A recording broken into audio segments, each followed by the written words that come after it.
Hello everybody, it's PirateWeasel. We are back at it again this week on the Deathless, Torchless Black Reliquary run. Last session, I remember, we finally beat the Janissary. Around week 15 too, okay. Catching up to our very first attempt, which reached week 17. I don't recall that we actually had any death's door checks on this run. Somebody had to double check for me. But we're making good progress here, even though I just failed pretty terribly at the exposed interior boss. I'm going to have to retreat here, but we will regroup and try again with our new knowledge.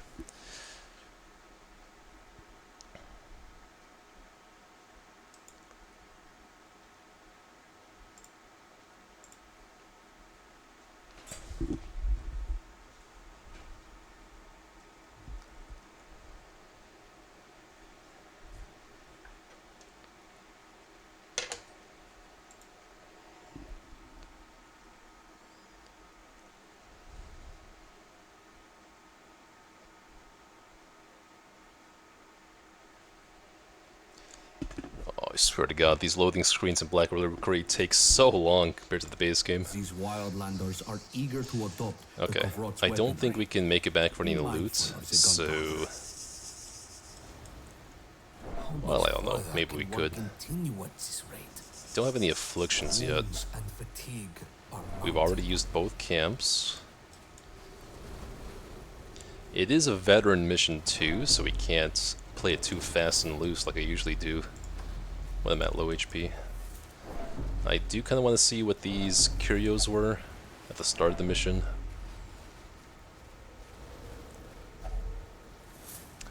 Oh, I forgot that I ran out of food. Okay, never mind, let's roll some virtues. Hey, there we go, okay. Only slightly punished. Chasna Sestra, first time chatter, welcome. This is a mod expansion, and I would call it an expansion. It's a standalone version of the game. So you do have to download it separately. It's probably the most ambitious fan-made content of Darkest Dungeon out there. Yeah, I would pretty much call it a spiritual successor to Darkest Dungeon 1. It's got entirely new content, mechanics, and heroes and all that, so... If you're tired of Darkest Dungeon 1, Black Reliquary is pretty damn good in my opinion. Didn't get too punished with the quirks here. I would not call this my favorite holiday. Where's the crocodile me? Yeah, you'll notice that the art, the voice acting, the enemies, the mechanics are all very much on par with the Red Hook content in the base game. All new trinkets too, reworked classes, abilities. Yeah, very impressive overall. So let's see here.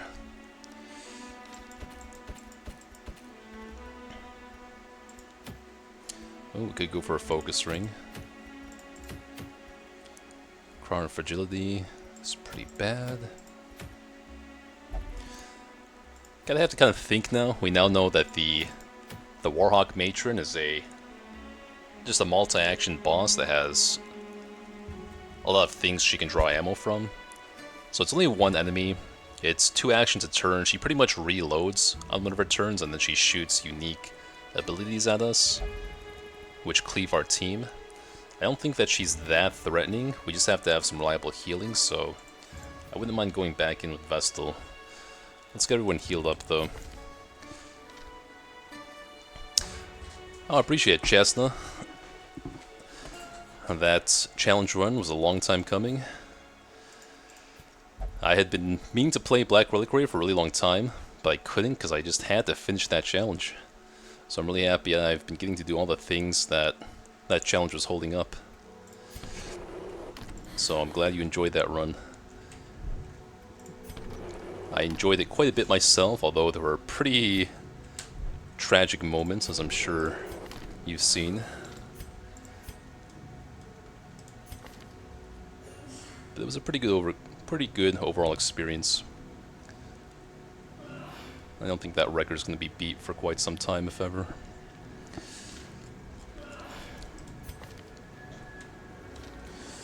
Alright, well, gotta clear the disease here. Got a disease here. Another one here. You two need stress heals first off. So I'll put you guys here.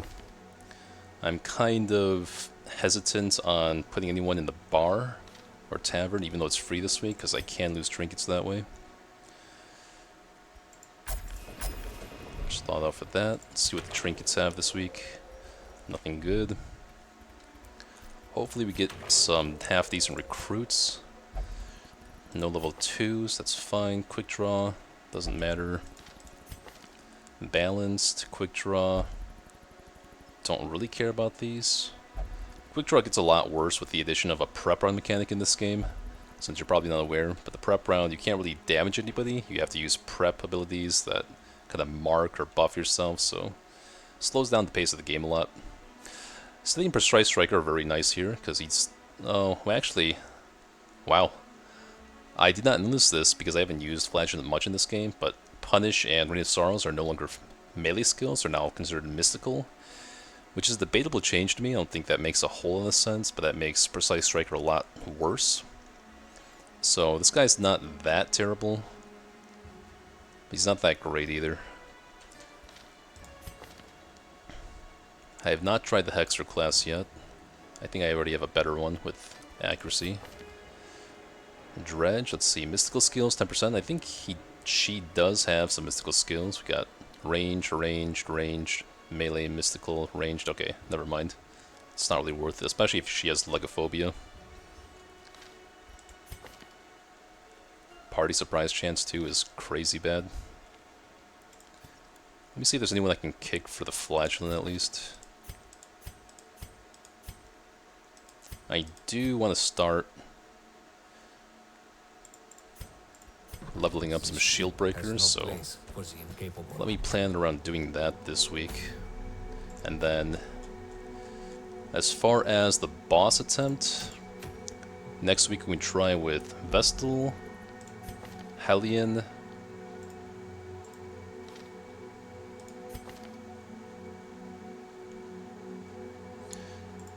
we could do something like Vestal, Hellion, Crusader. Crusader kind of likes backline reach though, maybe not. Bounty Hunter. Trophy Hunter is pretty good just because it's a boss, so I may try to go for this again. Interior Adventure is also not bad there. I think we really just have to keep up with the healing, kind of outpace our damage, which isn't a whole crazy lot, I would say. So let's look for a apprentice mission this week. And if we're going on an apprentice mission, we can try to take the occultist and heal off tetanus with a plague doctor or something. I do have one plague doctor, I believe. She is going to level up from this. Is there any other disease I can cure off? Oh, we have another one here. Yeah, you know what? Since I do have access to 2 camps on a medium mission, it would just make sense to cure 2 diseases off, save some money. Actually, nobody is in the medical ward this week yet. Alright, we'll think about it. I have not been that impressed with Veiled so far, just because of the death blow resist being capped at 87%. A lot of his abilities are only active when he's at 0 HP, and if I could... Like, there are many buffs and trinkets that can increase the death blow resist, but for some reason they capped at 87% in this game, so there's always a chance you're just gonna die at Death's Door. So I'm not that sure I want to play with him a whole lot. I definitely want a shield breaker though, so let's see which one's the best to take this week.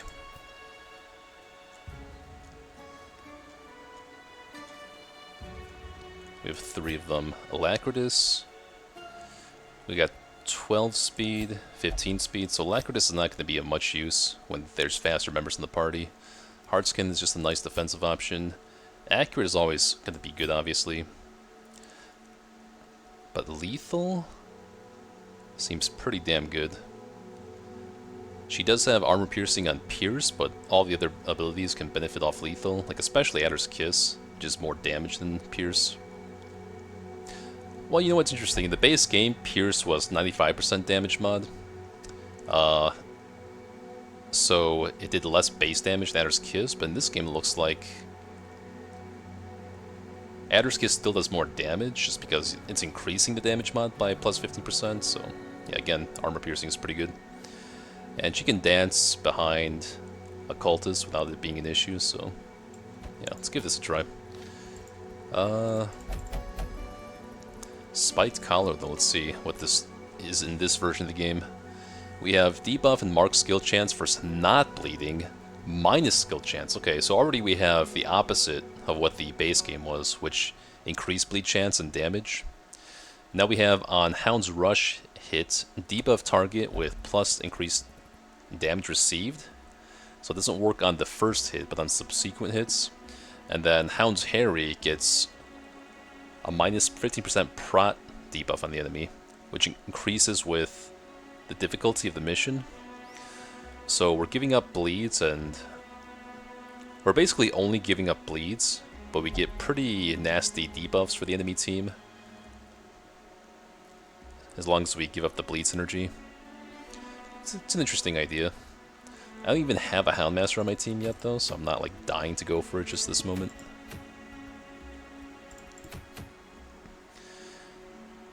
Which version of the game do I like more, Chestnut? If I had to play one and stick with it for the rest of my life, I would still go with base DD1.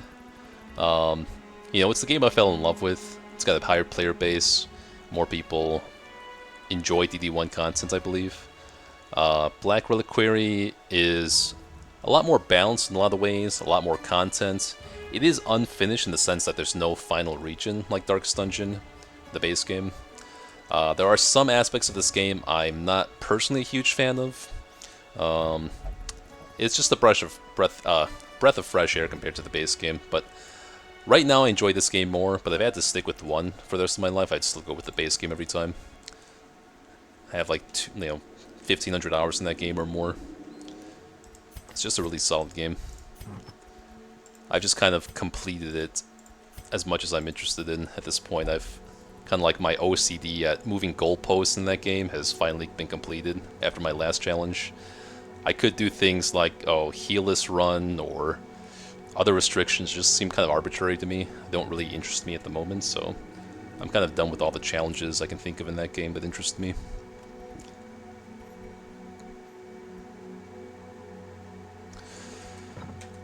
Okay, I would like to go to the catacombs, but there's not a great mission to go on there.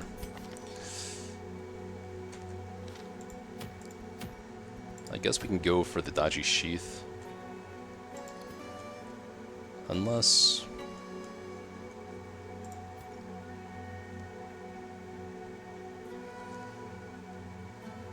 we do have a team that's able to go to Veteran here. So we could go for the Spiked Collar, actually. Or the Focus Ring, honestly. It is not quite as good as the base game. But even with the debuff of accuracy on hits, you still have a net 5 accuracy. It's just a really weird trinket.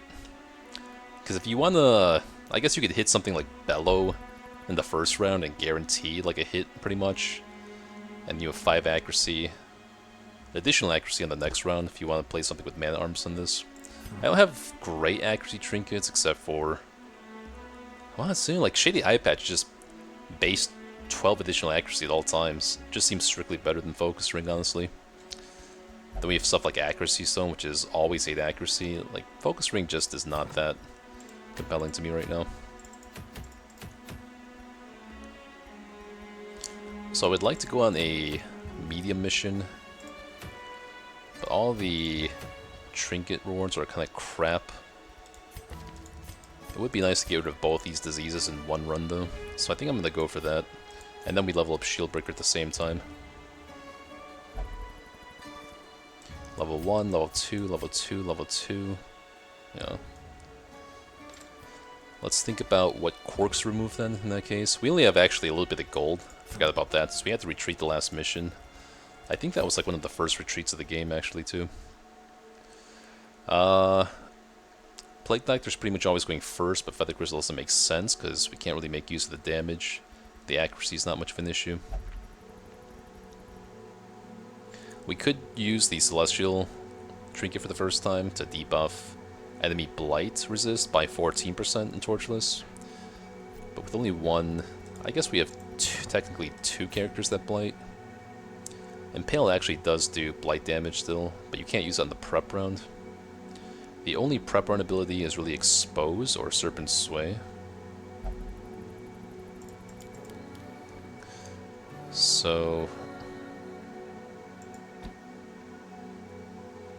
I think we can skip Expose for the most part. There's not many stealth enemies in Apprentice. We'll think about it. Let's see how I would itemize this team though. I could take the max level axe, but maybe I want to level up the second axe here.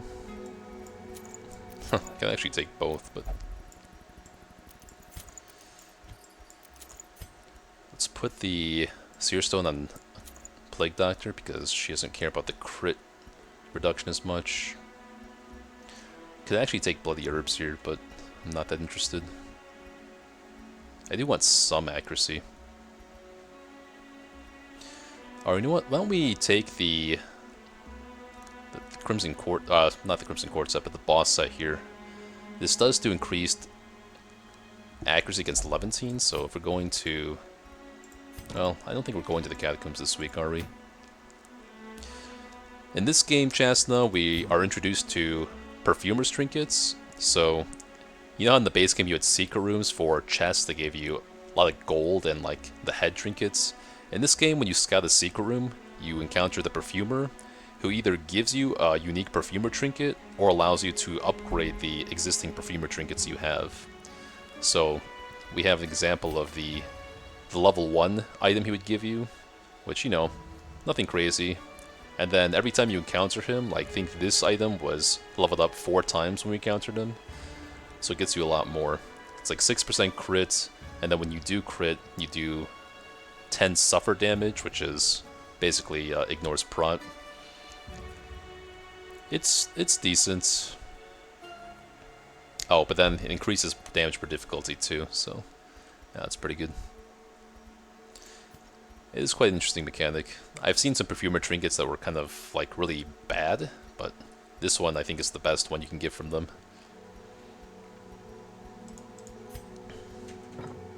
Okay, so I think I'm gonna go for the Dodgy Sheath actually. Not because it's great or anything, but just because I want to go on a medium mission to clear 2 diseases. That goes back to my original goal. We have to find someone to cure a quirk off of here.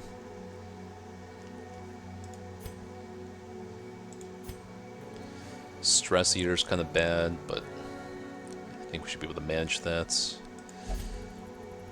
Weak Finish is really bad. We're not rich though, gotta remember that. We may not even be able to afford it this week. I think the Treasury could give us a lot of gold actually. So maybe we go there instead. Stress Healing Receive, Stress Receive while camping. How much damage do you do again actually? Really not a whole lot, honestly.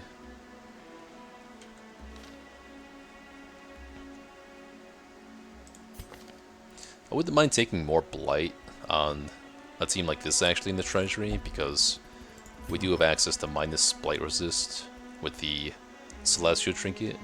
This trinket we got off a boss that's kind of like the Shambler. You light up a torch and then he has very similar Shambler mechanics. It's an interesting item. Sure. We got 3 Blight characters. Let's give it a try.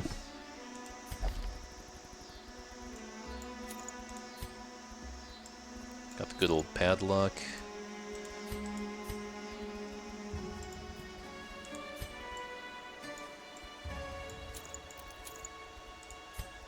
Cultist can take Mooncloak and the Perfumer's Needle. This one says Perfumer's Needle, but it's actually not a Perfumer's Trinket. It's called a Contraband Trinket. You buy these with Refined Amber Dust, which is kind of like the Farm Stud trinkets in the base game.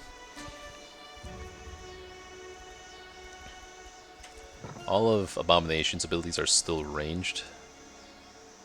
Okay.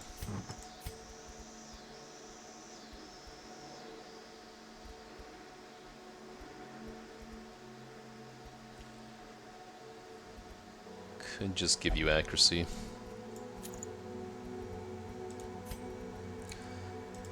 Stun chance would not be bad on Occultist either, actually. -3 speed for 25% stun skill chance. Let's stick with this. And I would like a little bit of accuracy on our level 1 here.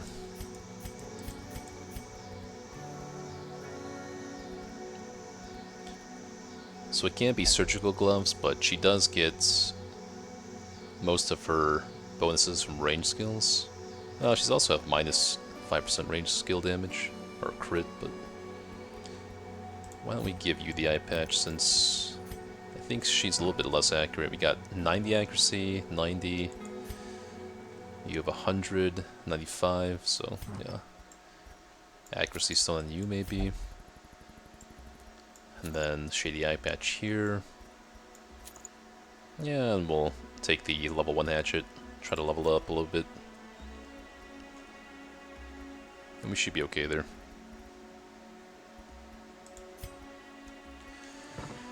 So that being the case,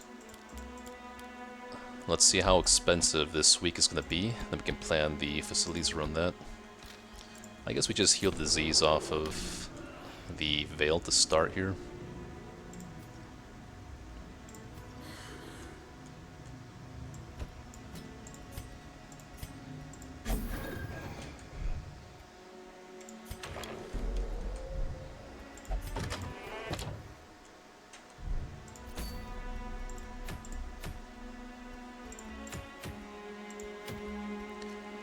%, stress healing received, 15% stress healing received while camping. It's like absolute garbage. Just go for the eye patch, even though I'm probably never going to use it. We want both the blight items here. On turn 1, we gotta decide if we want to Blinding Gas or Amber Blast. I think Blinding Gas is still decent for the prep round. Minus accuracy and dodge is pretty good.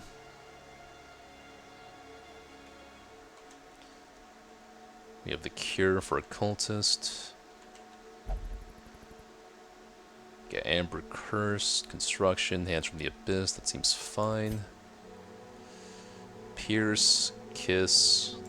There's no stealth here, so let's go for Impale and then Serpent Sway. I would like to unlock some of their camp abilities. Might even want to go for a second upgrade here. A minus 20% cost reduction here is saving me only like 280 gold on each upgrade. It's meh. Let's see how expensive the quest would be.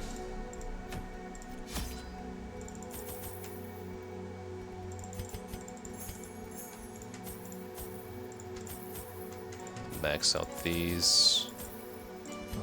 Okay, let's start selling some duplicates here.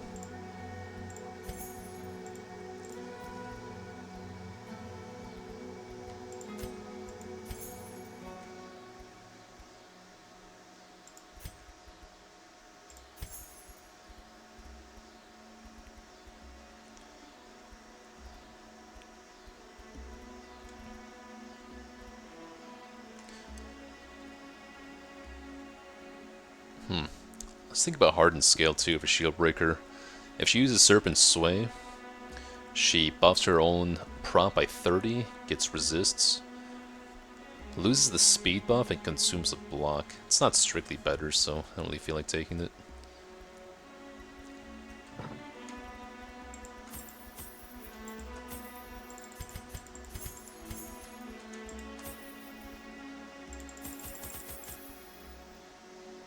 Okay, so food, shovels, bandages, salts, no laudanum, honing oils, sensors. That one, at least one key maybe. Okay, so basically we can't spend any gold in the hamlet really. We can at least put some people in the Amber Workshop to refine Amber. Do that here and here.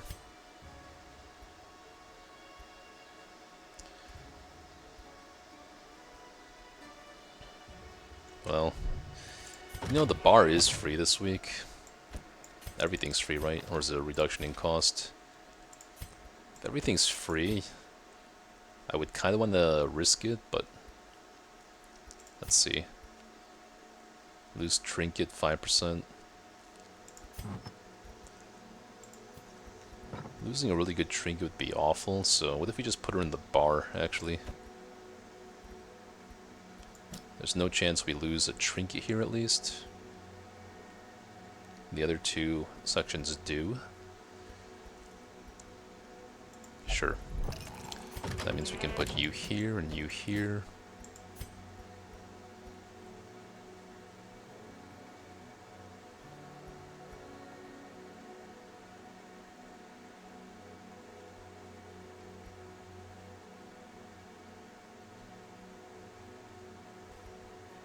Trying to think if I want to get some of these upgrades for 5 increased stress. Doesn't seem like it's worth it.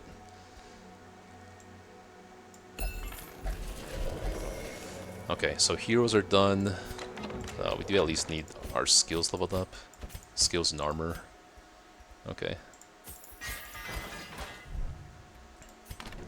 Training hall.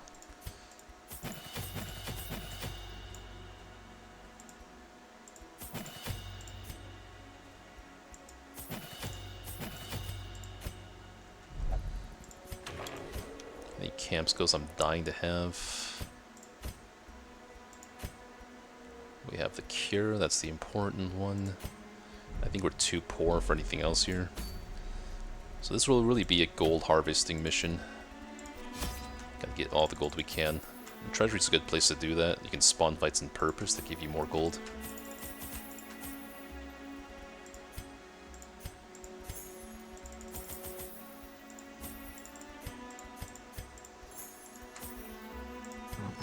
Probably need to sell one more thing here.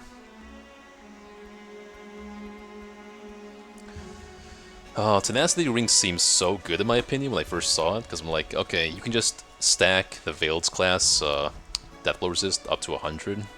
But if you can't go above 87, this is almost like completely useless to me. It goes from being insanely good to like completely useless.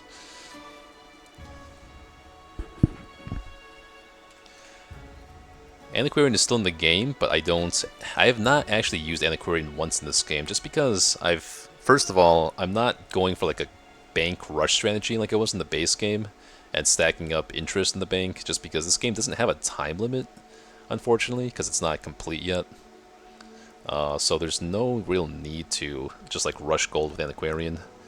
And there are missions that give you a lot of gold too, so I just haven't seen the point in using her yet.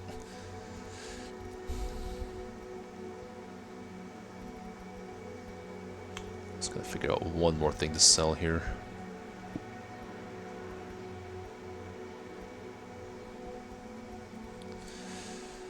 I don't think I'm ever going to use the Toxic Satchel. Minus prot and minus crit while blighted is actually pretty insane for a boss. If I just stack up blight on them. That's a pretty big debuff.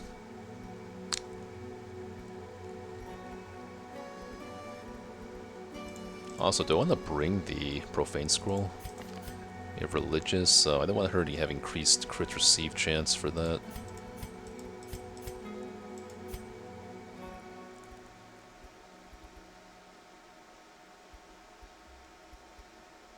Maybe just the Accuracy Stone. I don't need 2 Accuracy Stones, right? I have so many Accuracy trinkets now that has to be outclassed at this point.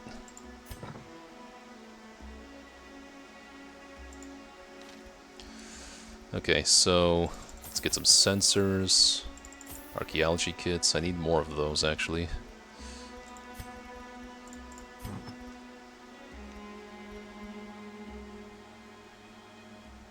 debuff and mark skill chance. Mystical skills 8 accuracy, -5 crit. Move chance.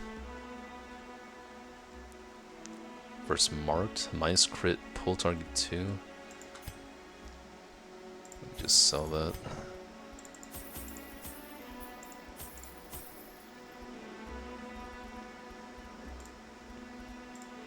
Okay, I think we should be okay. Food, shovels, bandages, salts, honing oils. So, oh, by the way, for those new viewers here, cleansing salts is kind of the equivalent of herbs in the base game. Centers is more like holy water. Honing oil is a new supply item that increases your armor piercing. Then we have archaeology kits for curios and disease kits to cure off symptoms of diseases. It's a whole different mechanic that you guys might see. Anyway, let's go in here. Pack E12, am I going to go back to OGDD once the new DLC drops? It certainly does interest me, having 2 classes to play with. It doesn't really interest me as far as doing challenge runs, because like the challenge run I did would not be changed by the introduction of the 2 new classes, unless they updated the quest goals to have those 2 classes on there, getting them to level 6. It literally wouldn't change any challenge run gameplay, except having option to better classes if they are better. I'm not in a huge rush to get back to it. I mean, just trying out the new characters would be fun, but I'm kind of fatigued of Darkest Dungeon 1 gameplay at this point.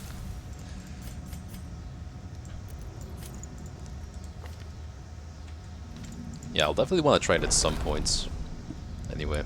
Be more careful. So we got a pot here that we'll keep in mind. Oh, Perfumer's Lab. Did I take the level 1 trinket? Perfect. So we can go ahead and upgrade that.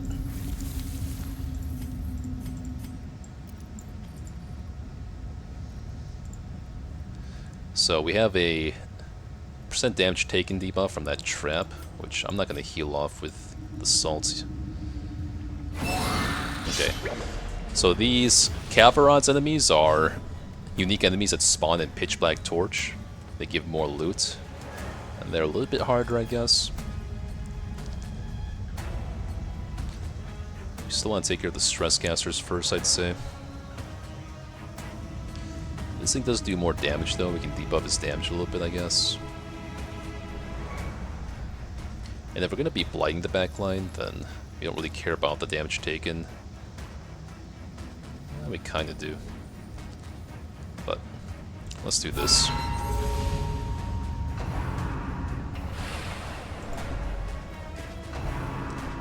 We don't have any stressing on this team besides abominations, so we're just gonna have to manage our stress from camping for the most part.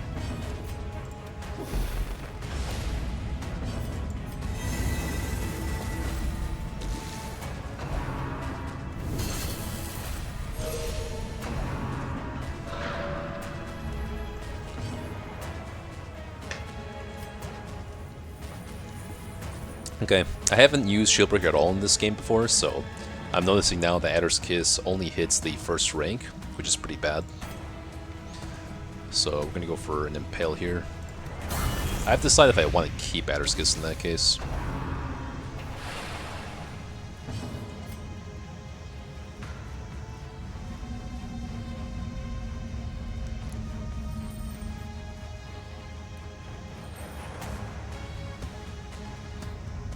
Abomination still is his turn. Okay.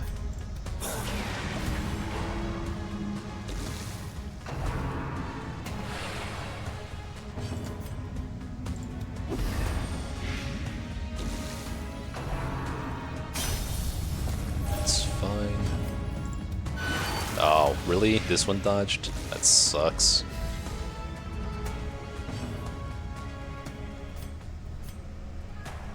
Okay, I can guarantee a kill here. Oh, on either one of these. Speed of 16, speed of 14. If there's an off chance that the Abomination can roll first, I'd rather guarantee a kill on the back one first, where he can't reach. It sucks. Oh, another dodge though. Never mind. Not punished.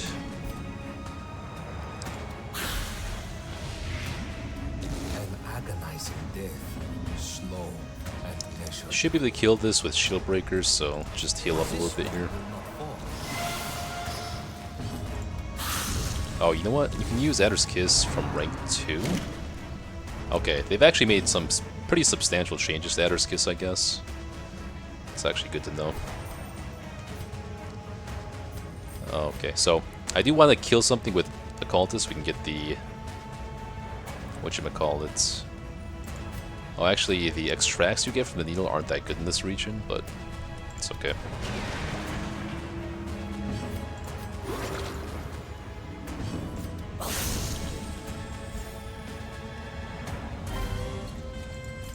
We press on. There is much to do. We do want to stack up our Darks here. Where are the quest items? We have like no room for loot right now, and they're all in the last half of the map too, which sucks, so I'm gonna have to do a lot of backtracking. I probably can't take any of this right now, besides the Darks, which stack up pretty nicely.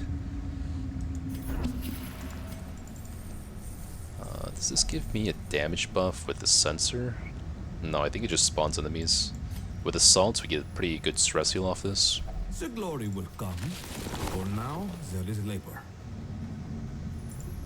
Okay, so, this is the equivalent of the Shambler's Altar in this game, so if we find a torch and we're still pretty healthy after the quest, we can consider popping that for some more Celestial Trinkets and see what those are like. She can give us a full party light resist, which I'll just take now.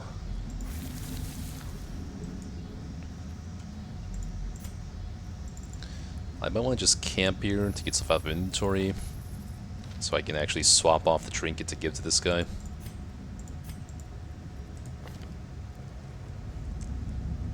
We pop the cure onto a cultist. Sure.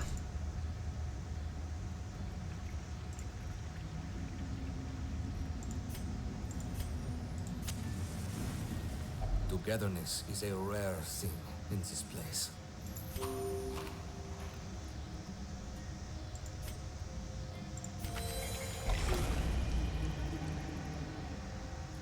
Yeah, disease removal is heavily debuffed in this game. Disease are hard to cure, and you get a debuff from Plague Doctor's camp ability.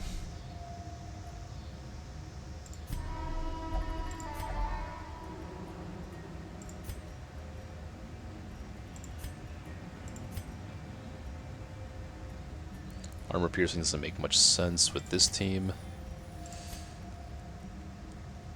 Quickening does make sense. Then just like Dark Strength, I guess.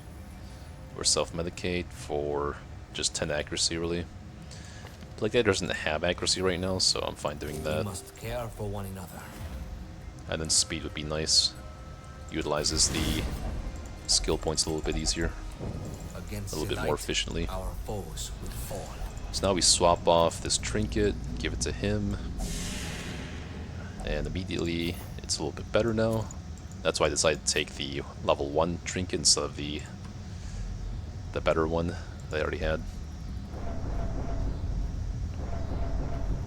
70, 70, 60, 80. Fuck. You must keep eyes peeled. We can guarantee a treasury quirk, one of these people.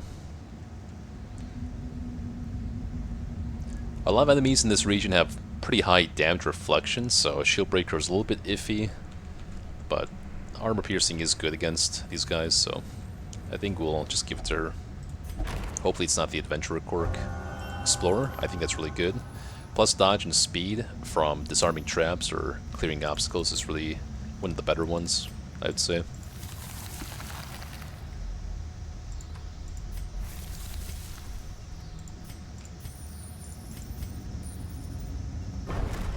Good dodge.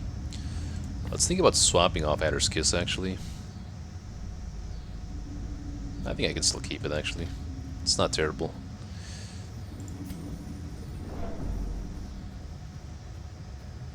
We are looking for a torch, if we can get one, for the altar.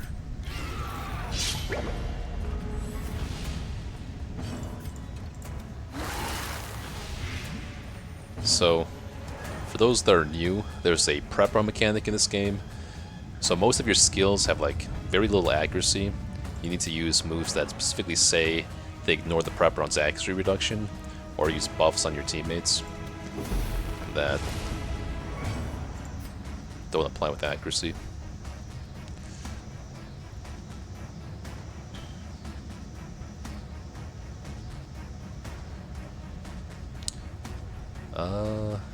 Increased damage taken.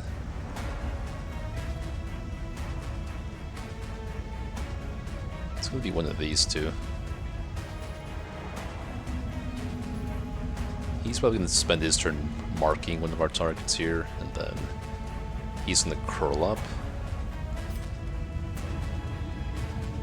Let's do this.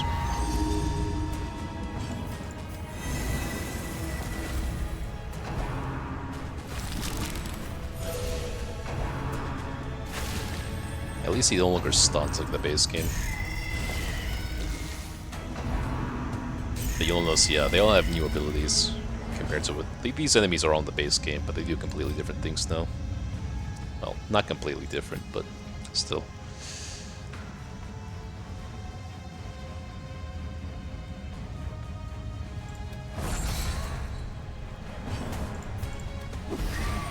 And then Blinding Gas is also on the cooldown this game.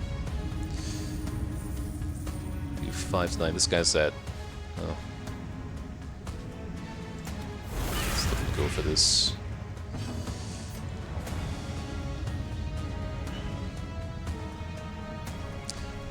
Marks can fail here, as we just saw. He tried to mark Plague Doctor, but Plague Doctor resisted it. So that's an interesting change as well. These things still have a shit ton of stun resist. So let's just work on killing one of these two.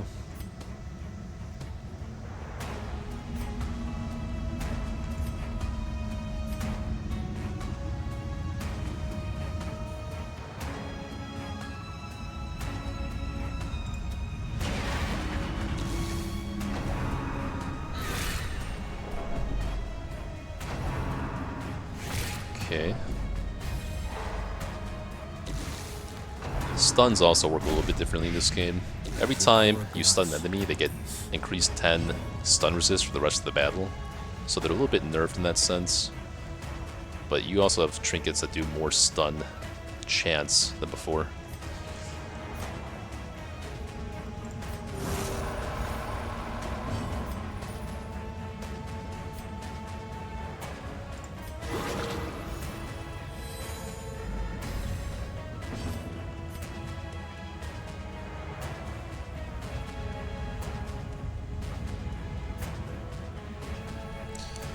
I want to stall one more round to give a cultist a turn to heal.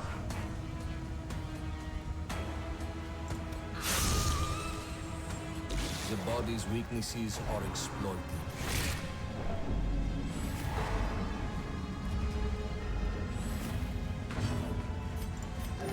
Okay, not bad. Oh, actually ended the stun. That's nice. Get a speed buff going for a potential next fight.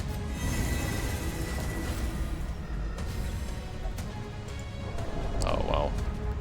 Penalty came in so quick.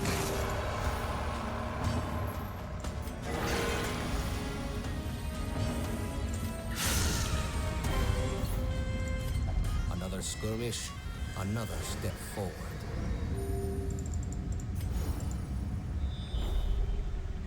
Okay, so quest item. Go this way. We still have a speed buff for a little bit.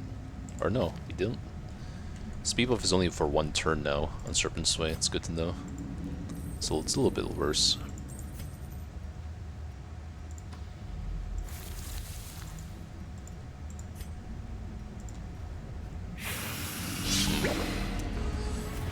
Prot. Okay.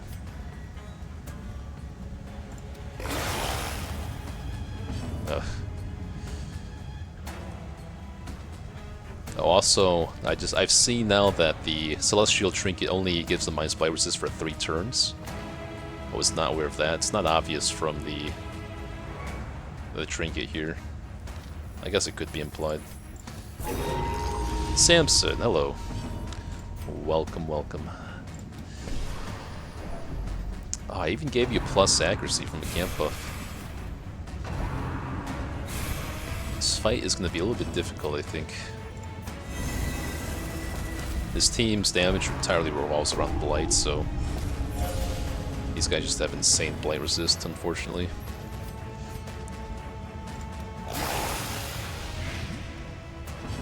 Guess it's a bit of an oversight on my part.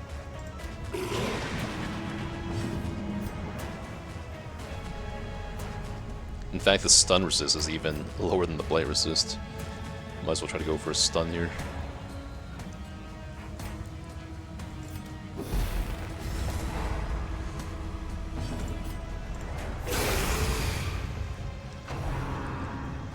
Three out of 3 Blights resisted on these two.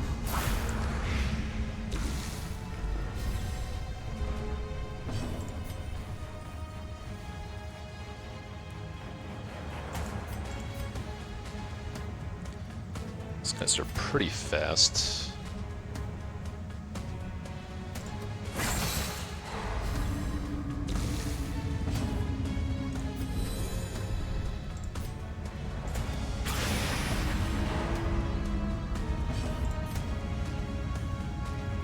Oh, and Pierce, okay, goddamn, Pierce only hits the first 2 ranks now. I really, yeah, wasn't expecting those changes.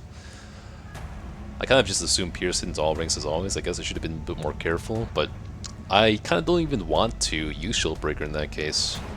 Shieldbreaker's strength was always that she could bring, like, frontline damage to the back rank, like Hellion. But if you can only hit the back ranks now, I guess Expose can hit rank 4, which is interesting, but it doesn't do much damage at all. Puncture still takes a heavy damage penalty. Yeah, I'm kind of just not liking Shieldbreaker in that case. This has been pretty underwhelming.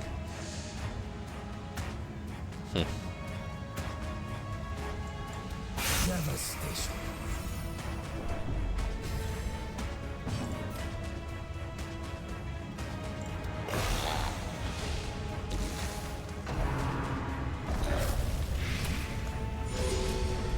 Another enemy to deal with here. Yikes.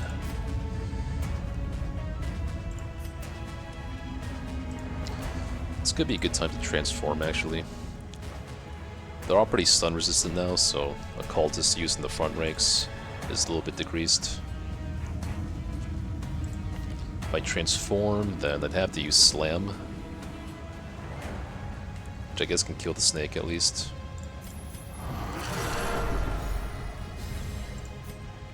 Nines of 18. It's not guaranteed either. 5% prot. It's not worth using a honing oil either. At least Plague Doctor can get a chance to kill now with Blight. Finally. Once the blood flows, the end has begun.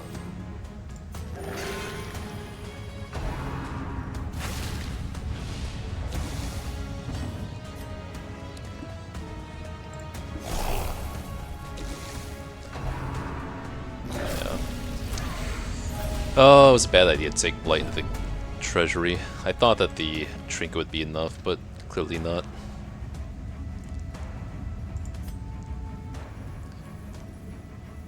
Can make use of the honing well here though. Mind Stodge and Blight resist, I'm okay with that.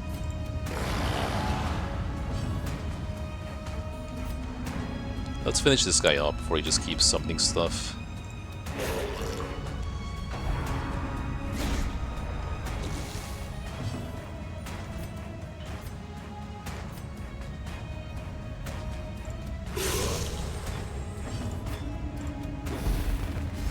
Good.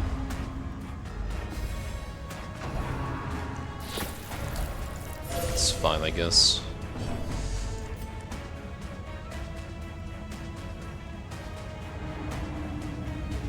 Down to transfer back, actually.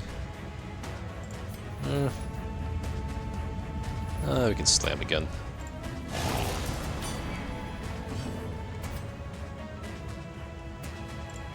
Another obstacle is cleared from our path.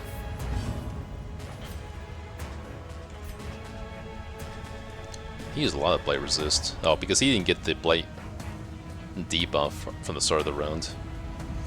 But yeah, he naturally has higher Blight Resist than the Spider, surprisingly.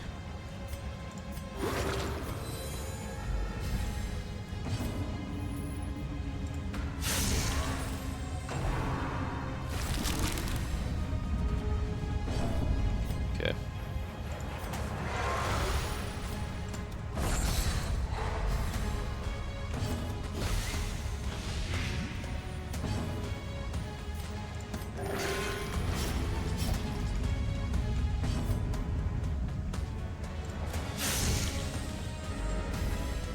Drawn out and merciless.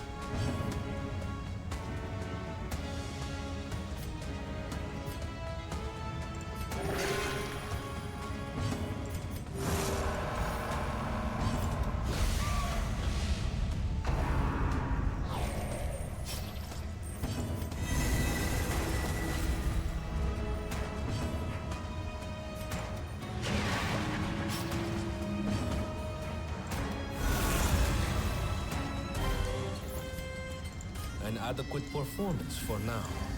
Keep it up. I guess gold is my most needed resource right now. Okay. Perfect. Oh my god, beautiful. We get to use both keys here to remove 2 quirks. It's perfect. Actually, their quirks are actually not even that bad. Aw, damn it.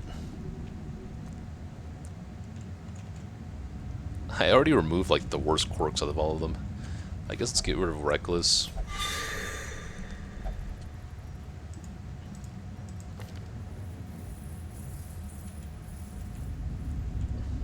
Yeah, it's really not much. Probably gonna kick a few shield breakers now they know that she's not as good. It's nice to get Flood Release off though. This land is ancient and fallen. Okay, we cleared up 2 slots now at least. Quest location can have battles even though it doesn't say there's a battle, which is different than Curio room battles.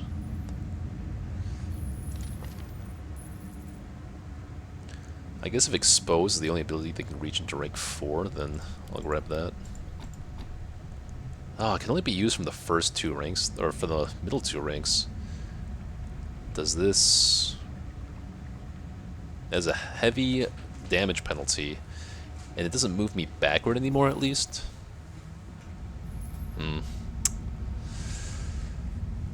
Nam, hello yourself.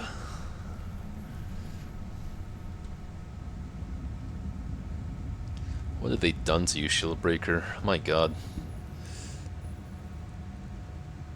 I might as well take Puncture in that case. At least Puncture still in all ranks.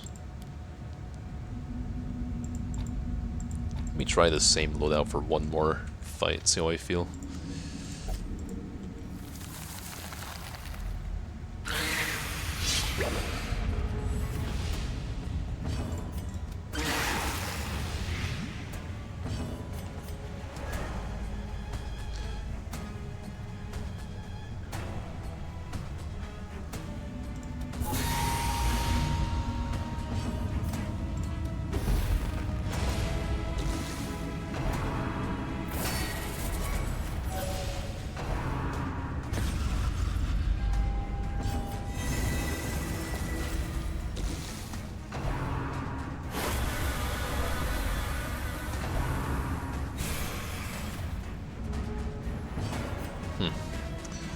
Okay.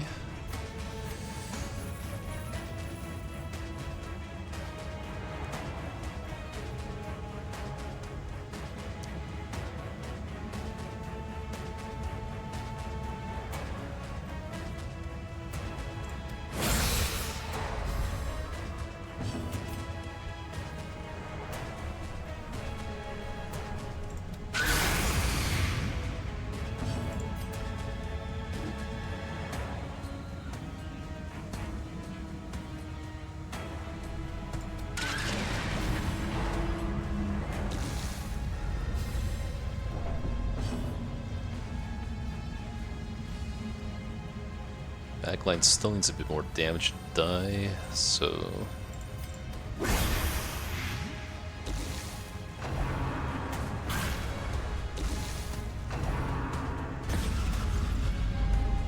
cut vein, a drop of venom. Death does not regard the method. Plus crit for 2 turns. Nah. Don't want to deal with that.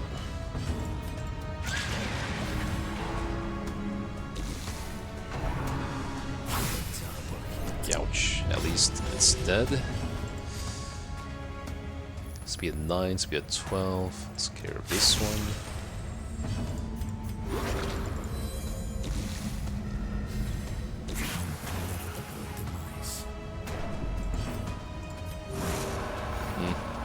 Absolution Clearing Horror actually helped us here, which is fun.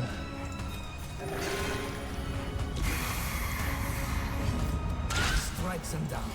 Do not relent. You get a speed buff for 1 turn, which again doesn't matter in the prep round. I'm not thinking about it, so just go for a chance and stress heal there. Of a great many battles. Continue. Oh, we actually get one of the treasures from doing that. Forgot about that.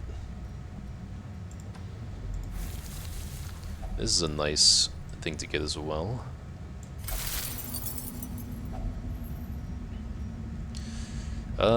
So maybe I don't want the Profane Tablet for the time being. I want to prioritize finishing the quest first. It's worth 1300 gold, but it gives my party minus accuracy and scouting. I think I still want to keep it actually. We don't need the Motox though.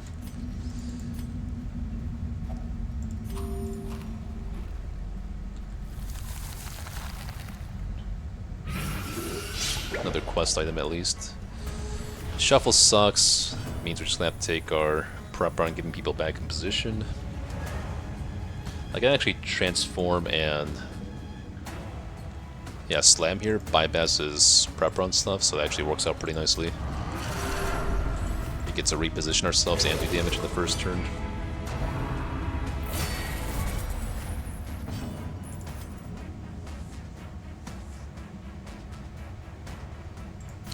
We'll go here. Serpent Sway can be used turn from position 3, so yeah, let's do this, because Blinding Gas is not going to do much right now anyway. And we do lose access to the stuns, but at least we're semi in position now.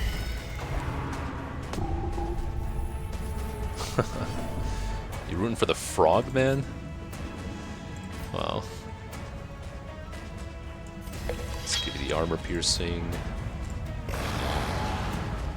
Let's kill the frog just because he just summons new stuff anyway.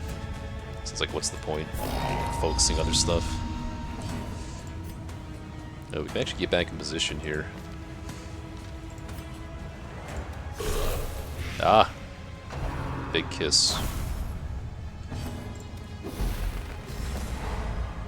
Alright, it's fair. These things have always had ice stun resist. Pull? It's not bad. I don't mind that. Hell yes.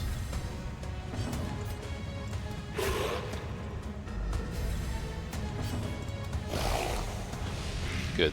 He's dead in 2 turns. I guess I can kill him now in that case. We do 10 damage here. Probably gonna need the Adder's Kiss.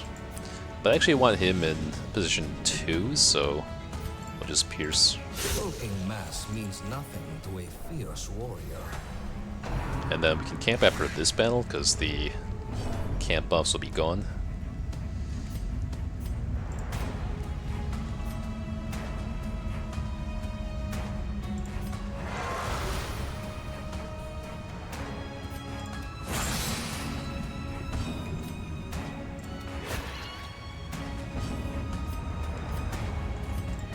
The obstacle is removed.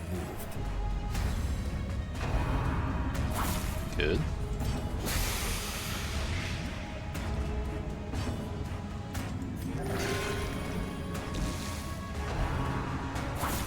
Good. Yes. Ah, that suffered damage. Killed it. Not bad. Got another key. I wouldn't mind getting this in case we run into any more... Oh, actually, no, I don't care about quirks at this point. Unfortunately.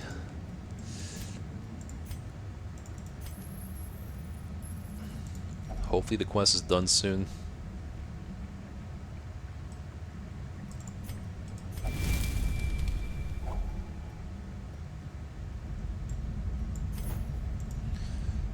might as well camp now. Well, didn't I just get a hunger check though, actually? Maybe not. If I find a torch, I'm going for the Y boss first, and then I'll clean up the other curios. It would be nice to have some camp buffs for that boss. Because I actually get a lot of use of the snake. Well, not that much use. Snake Eyes would work on Transformed Abomination at least for that fight.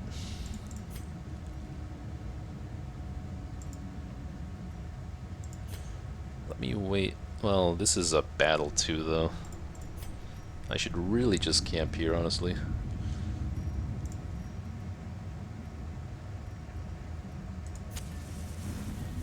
Huddled together, the knights here are frigid. We have to apply horror to our whole team.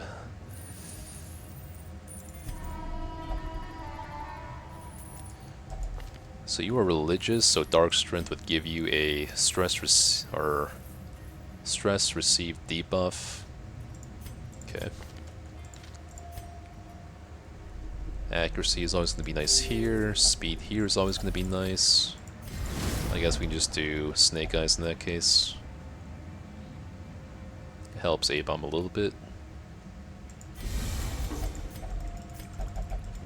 We follow the ever-guiding light.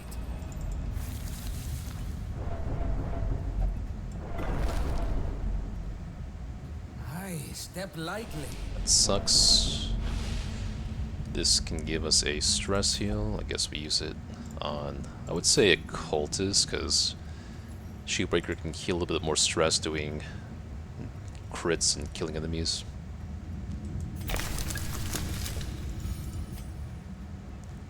That means the last quest item is somewhere over there.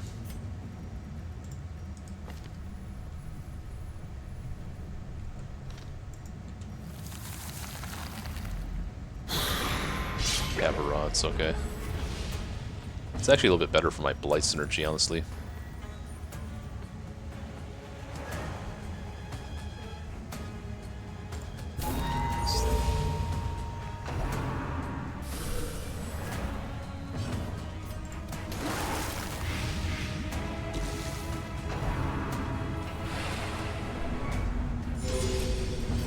I'm actually going to go for a less accurate Plague Grenade here. Just because the debuff is always based on this guy before he wakes up. It's fine.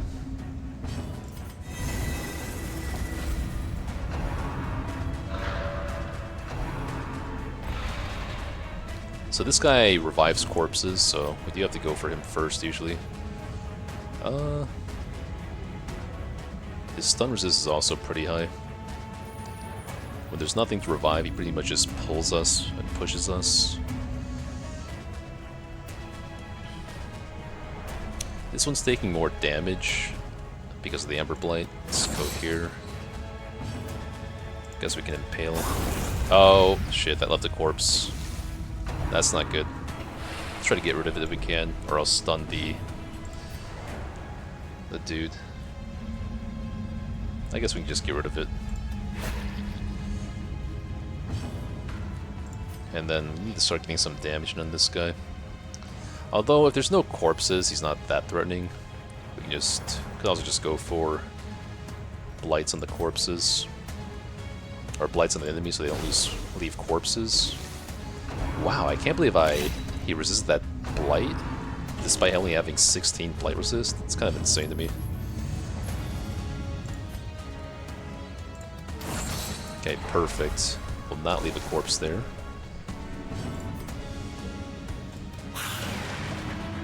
Huh. If this guy's... Oh.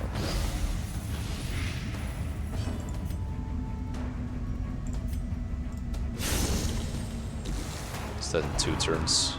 Good target. That's fine.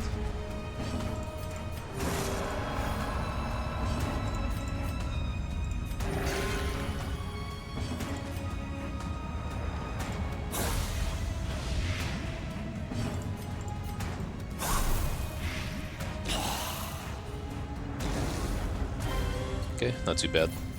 Oh, we actually got a torch. Look at that. So, let's plan on doing the boss then, I guess, huh?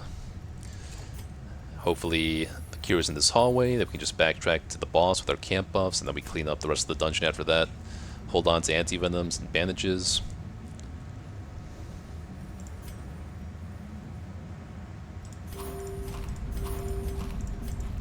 Did not get a scout, unfortunately. Guess let's get another treasury quirk. Scrounger plus scouting, okay. Doesn't really do us any good now, but I'll take it. Take up the spades. This is nothing. Speed and dodge buffs. Quest item, perfect. And then another bandage for this. Okay, don't really want to do another fight. I don't need to right now, so let's go ahead and backtrack back to the Shambler boss, the Y boss, I call him. We'll walk the long way to avoid this fight. Oh, never mind. Might as well just go this way then. Another treasury quirk, sure. Get a damage buff from this thing.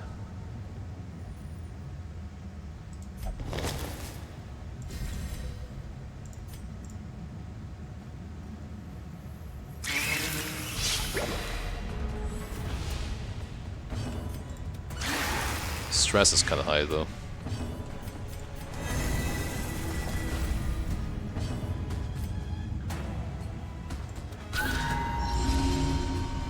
Oh, this is the one that marks, this is the one that does damage. I did that in the wrong order. But it worked out, because this guy got guarded anyway.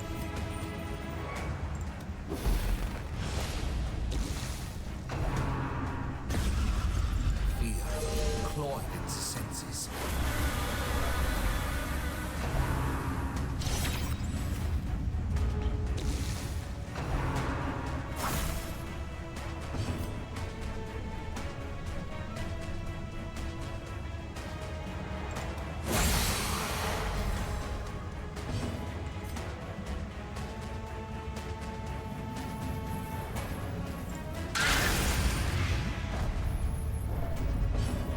This one's done in 2 turns.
No challenge is without its barriers, both proverbially and physically.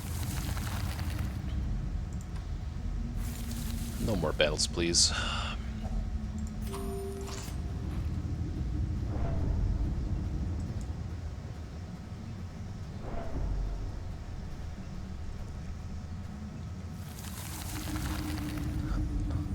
Oh, bro literally throws hands, yeah. The Blitzcrank enemy. Okay, we do want her to disarm this trap here. I could give her an increased trap disarm chance here. Yeah, it's probably a good idea since there's another trap coming up right after. So we'll give up the Archaeology Kit for increased trap disarm, and then she gets buffs from her quirks too from that. This we can pop with the Shovel later. Where's that trap? Over here. Traps are kind of hard to see visually in this game too, which I think is actually a nice touch. Alright, it's the Y time. people seem to like to call this boss, since his name is really hard to pronounce for some reason. I'm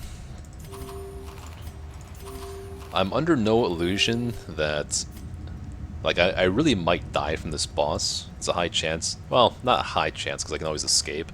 There is a moderate chance I just die from this boss.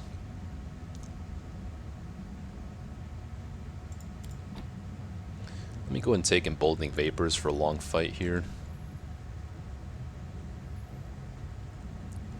Now, these guys are Eldritch, but... okay, I can only use Abyssal Artillery from the back 2 ranks. I could see that being worth it, but Amber Curse also seems pretty good. Hands from the Abyss... I'm not so sure. It would be nice having backline reach, but this is only level 1, too. Damage amount of -33. I don't really want to give up any of the other skills for this, so I think I'll just keep it. Pierce is only going to be reaching into the first 2 ranks, unfortunately. Expose just doesn't do that much damage. A lot of our damage stats on the backline has come from Plague Doctor here. It might just be fine, actually, this loadout here. I think I'll just stick with that. Plague Doctor's gonna have to carry with damage, kind of. And one of the biggest things is resisting stuns against this boss, because there's the introduction of double stuns in this game that stun enemies or your own guys for 2 rounds. This Shambler boss does actually have 2 actions to return, and one of his actions is a double stun, so whether or not the double stun lands, and also lands the stun, is just like huge RNG, which I'm not a huge fan of. It's the difference between this boss being much easier than the Shambler or much harder. Let's see it. I may want to pre-shuffle the team, but not really. I'm not a huge believer in doing that when there's a prep run in this game. I'll just take my order as is. Alright, let's do it.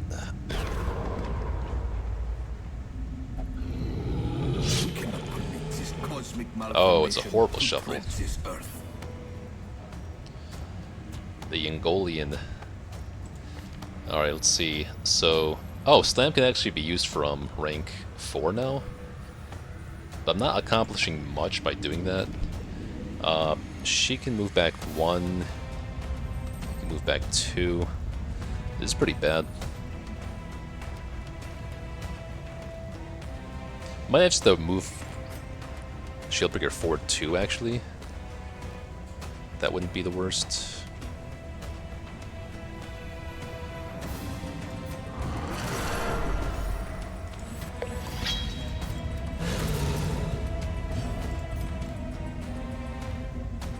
It's still really bad. What the fuck? Okay.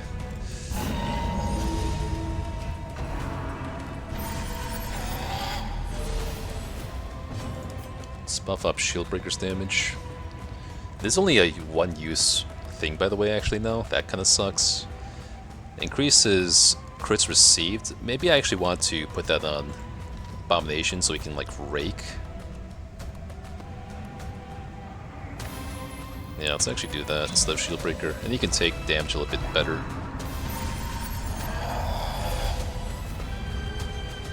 It's because of that shuffle, there's a high likelihood I'm just, there's a high likelihood I might abandon this. Can I heal this debuff off, actually? No, it's like the other debuff symbol.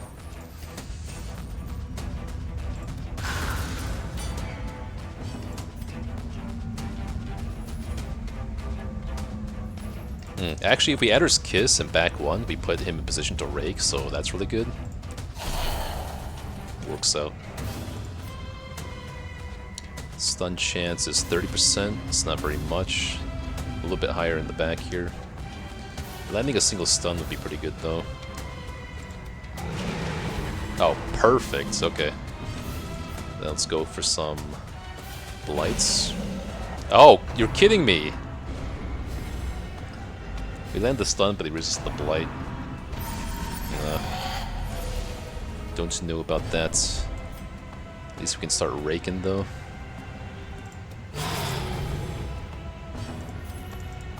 I think I actually want to move back 2 here so Shieldbreaker can do damage in the front ranks with Abomination. Otherwise, Abomination's going to be pushed back to rank 3, where he doesn't have access to Rake.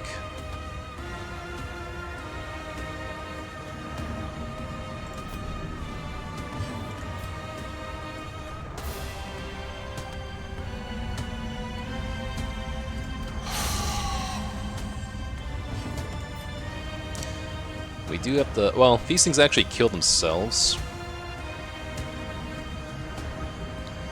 So I'm not going to bother trying to... Yeah, they buff themselves the first turn, then they explode, so a little bit different than the tentacles in the base game. In a way, it makes it a little bit easier. It's not that bad. Oh, is that the double stun? Wow. That sucks. Our highest damage dealer got double stunned, unfortunately.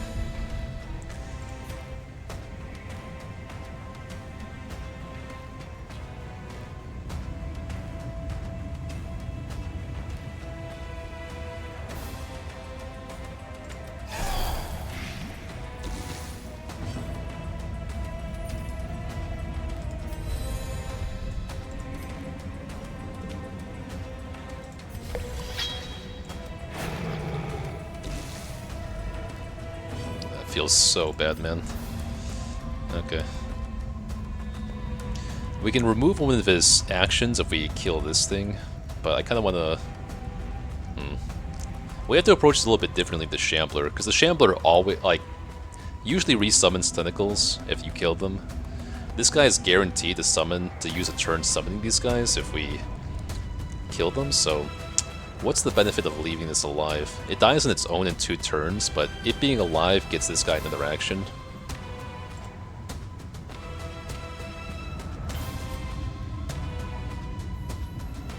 If that was the case, I should have used Sack Stab on this one instead, so that's a mistake on my part then. But this guy's actions are extremely threatening, so... The problem is if he takes a turn first... Well, no. He's always going to summon one, so... Yeah, you know what? Do this. Oh, never mind. It's not guaranteed to summon one.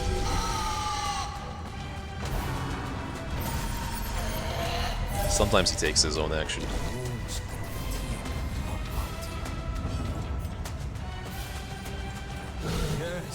That's huge. 40 points of Blight. Extremely good.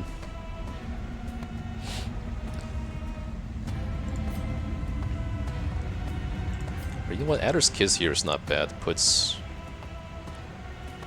No. It's good enough, I guess. Oh. That was pretty weak damage.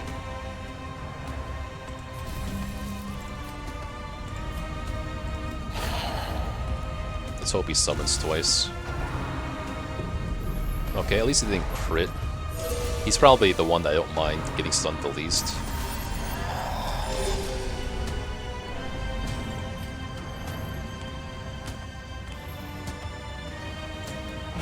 This guy's like approaching death.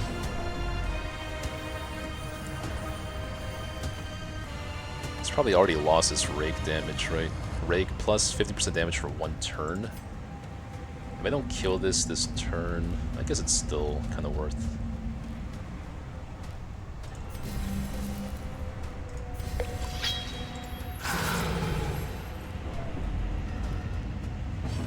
Okay, I could die here depending on his actions. I kind of want to go for it though.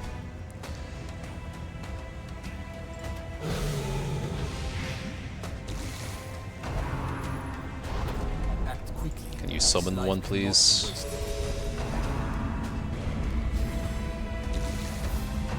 Okay, he's still alive.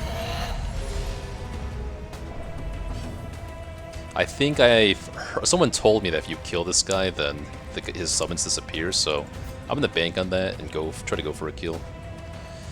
This is armor piercing. No, we don't have an action there. It's all it takes to stand steadfast against evil. Okay. Oh, that's a Death Sword check. Holy crap.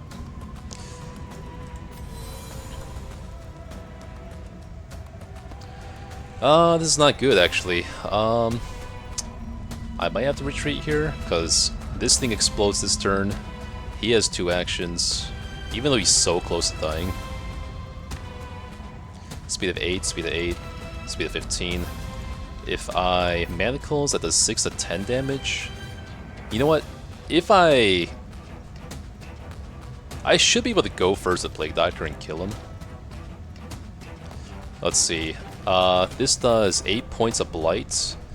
So 16, 27. I need to do 4 plus 7. It's 11 damage here. This is not doing 3 damage probably.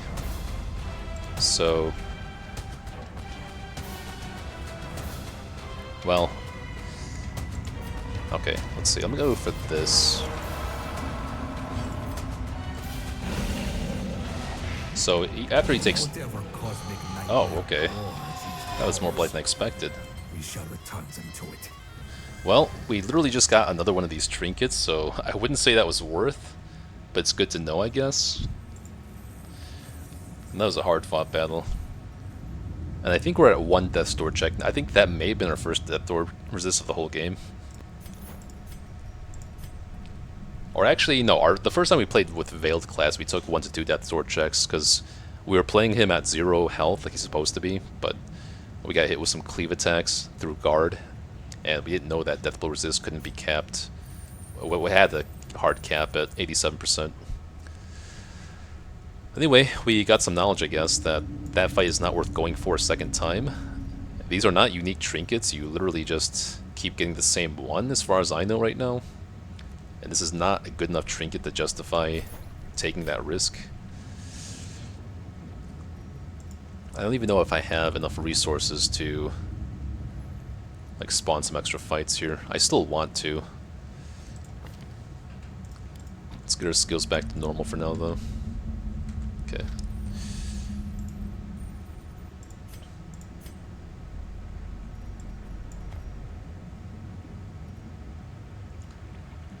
Maybe I can sell these for a lot of gold or something. This is like literally the item that I was going to get as the quest reward this week. I guess we just do this.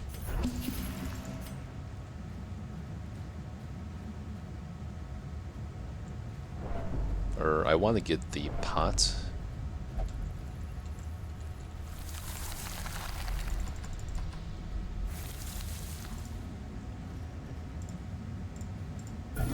Okay, good.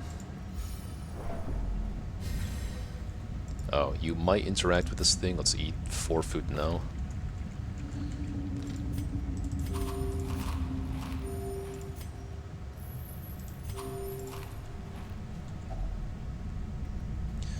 We don't have the sensors for this anymore. Oh, but if we use the anti-venom on this curio, we actually give the enemy team decreased blight resist, which is nice. Can't use 2 of the same trinket here. I don't need the Seer Stone, so let's try to get someone else this trinket. I guess we go here. Oh wait. Okay, yeah, we can do that and then swap this onto her. Then we use this. Oh, I guess you can't do it on that one. Interesting. Maybe I skipped that trinket, that curio then.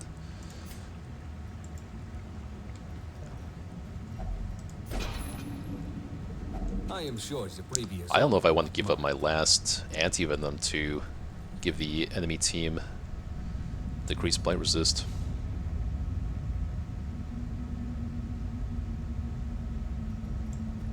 I think I'm done with the shovels though. This one I think works.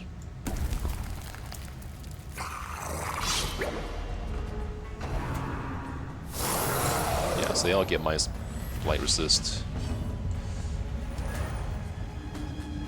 Okay.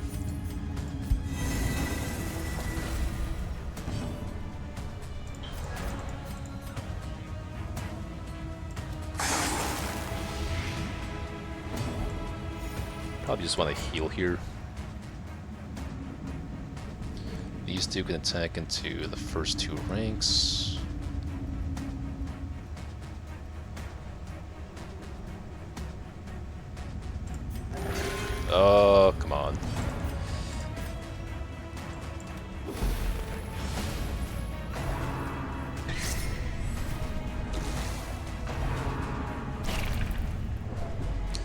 I don't like it that much either, but if I was willing to kill the Y boss at death's door, then I think I'm willing to take this risk. Oh, what the fuck? That's a bit of an oversight. I forgot that if they refuse to be moved, you can just try again in this game, and they let you. I think that's a bug. That should not be the case. Transform does give me HP, so let's do that.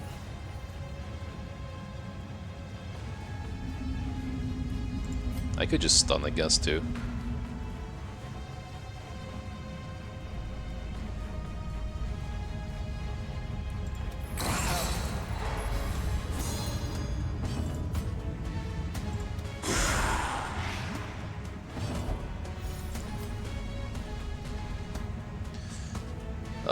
I do not like this chance of getting stunned by this guy. Oh god, that sucks. Okay, just don't hit into rank. Okay, we're still okay. Don't do it. Oh my god. Okay, doesn't do damage at least. We're still okay.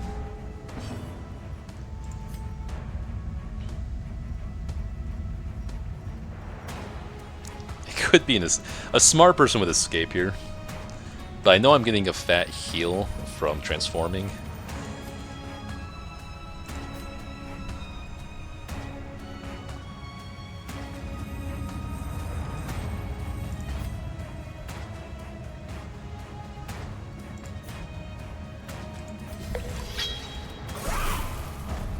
Oh, okay. Damage reflection removes the block.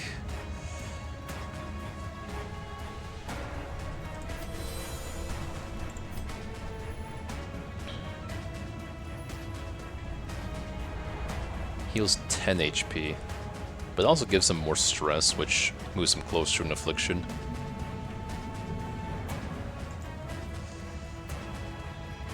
I could just heal the horror off with Absolution.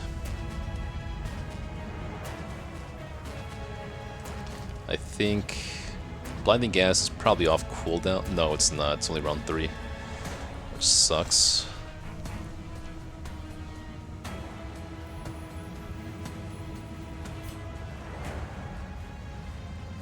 Okay, I'm gonna opt to get him a little bit healthier here. Oh, they really know who to target.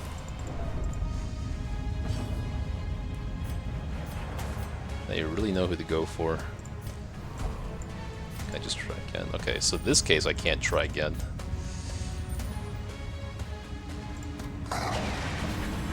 Good.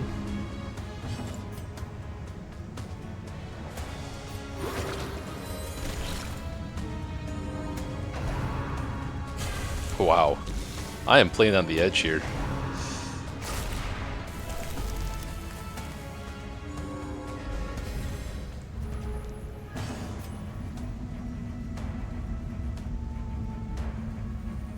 This damage reflection is problematic right now.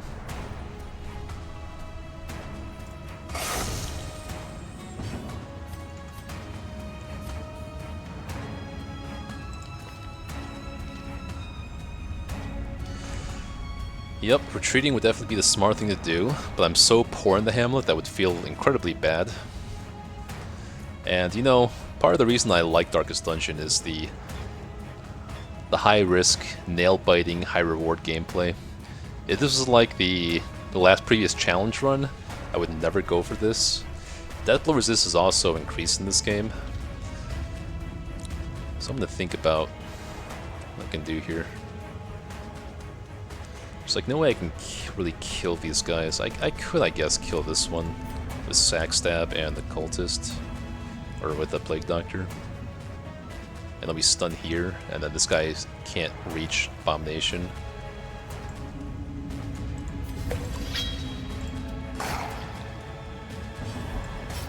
Okay, wow.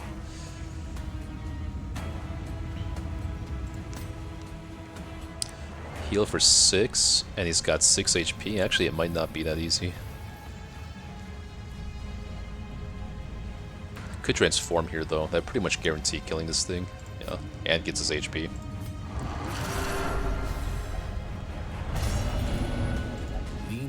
The pain can only go so far. Oh, wow.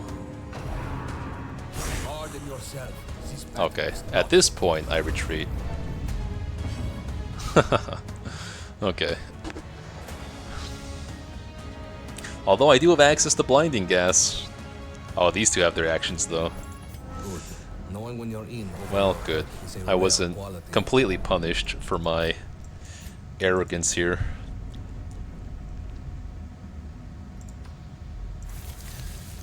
We still have 4 food. No, I can't risk the afflicted people spawning more fights. Okay, I took a risk. Didn't pay off, but I wasn't too heavily punished. I might just be dismissing some of these people. We may need to release some ballast to offset this fall. Oh, holy crap, that's really good. Out of all people, mystical on him. Biter is a thing apparently, so this is like the worst possible person to have this trinket, this quirk on, because oh my god, these 2 quirks. Mine's for she's almost always acting first, so this is pretty bad and this is pretty bad. So I'll see if there's any reason to keep her. The assassin has already breached the defenses. A crewmate is found murdered in their sleep. Someone is not who they claim to be. Wow, interesting. Did I already lose the Deathless challenge? No, my roster's still full, so... Huh. What is that? Plot quest emergency meeting? That is so bizarre. I never got that before. I reached week 16 last time, so it's not a scripted event. It's a random event. But what does it do for me? Oh, is there a quest I go on this week for that, maybe? Here. Interesting. Kill 1 Kavrod's Otek. It's an apprentice mission. Sus incoming? Yeah, this is like...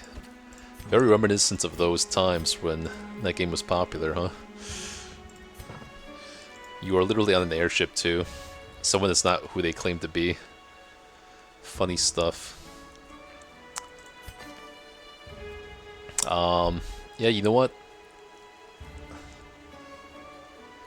If I get hesitant off, Plague Doctor's still okay.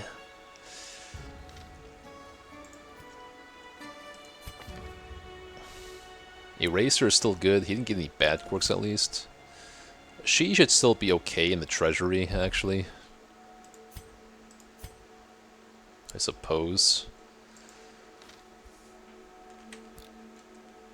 Yeah, Villy, you just missed. I just went for the Y guy again. He gave me a death store check.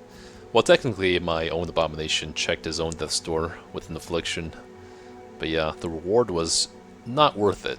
I did not know we'd just be getting another one of those underwhelming trinkets. I don't know if that's all you get. It appears... okay, no, my trinkets are still here. It does sell for a nice chunk of gold, though, so I'm definitely selling that since it's not a unique item anyway. Yeah, it's just not good enough. It did allow me to take a Blight team to some moderate success in the treasury, not even like a huge success.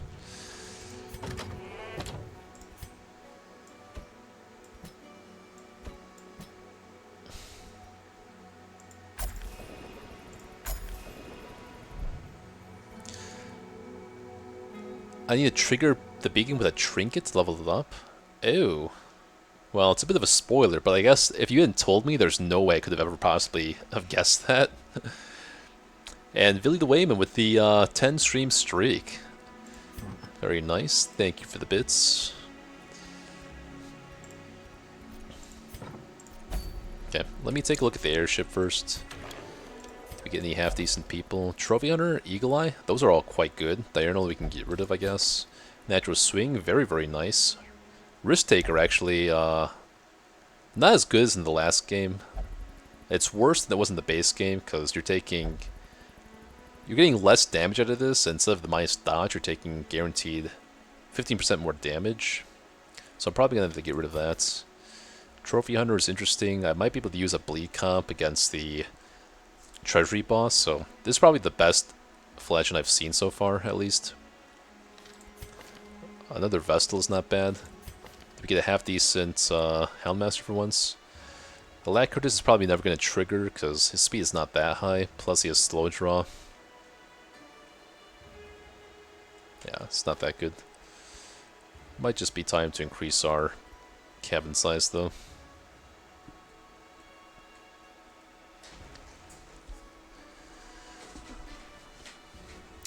Good guess, Philly. I'll try it next time. It would make sense than just getting the same trinket over and over from the Y guy. So I think that's a good guess.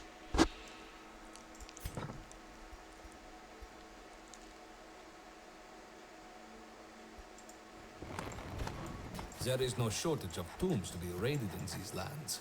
Our task requires finance. Alright, it's got an ad, so BRB.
And we're back. Alrighty. Let's see what team we can throw together for this boss. Investigate the crew aboard the ship. Okay, I have no idea what I'm getting into here, so it's going to take a half-decent team.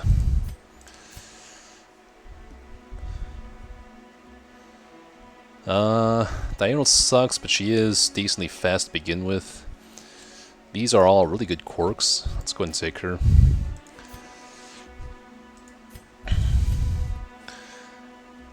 We can try to get some Mark synergy here.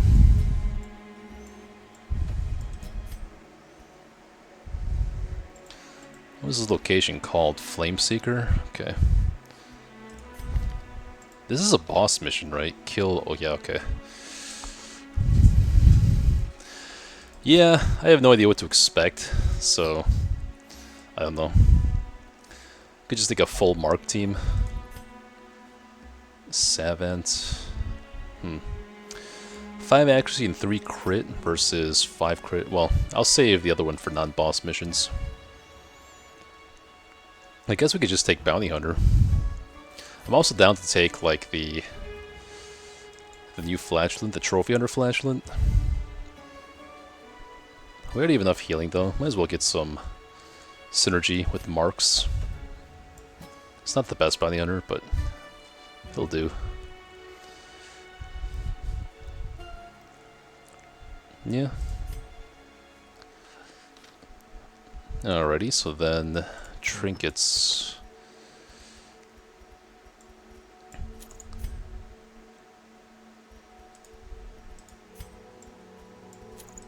Got 2 of these axes now.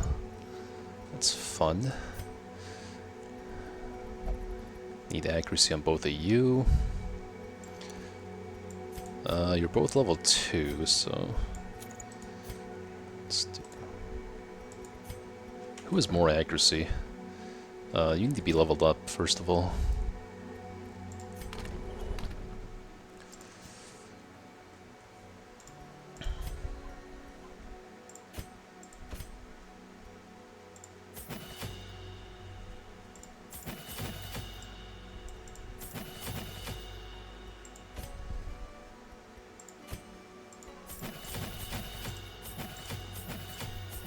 Can never use caltrops on this comp, so we'll leave that. So we have 90 accuracy, 90, 95. Okay, so Bounty Hunter can use a little bit more accuracy.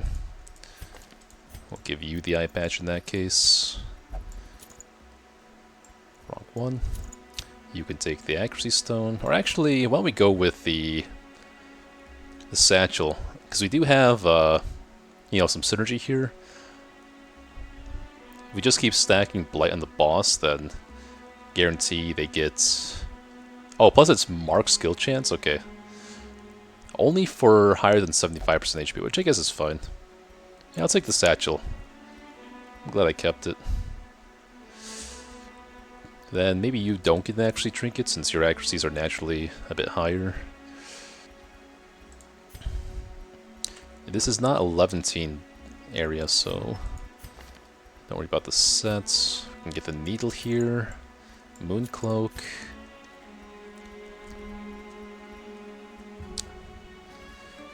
Pagan. Okay, let's get the damage here. Scouting. Well. You might need the scouting actually. Or does scouting even really matter? Probably.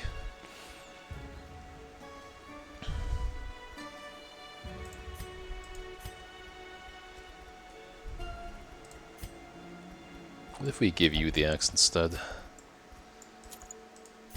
And then you can get the accuracy trinket. Yeah, the extracts in... Well, actually I don't know about this region as far as extracts go.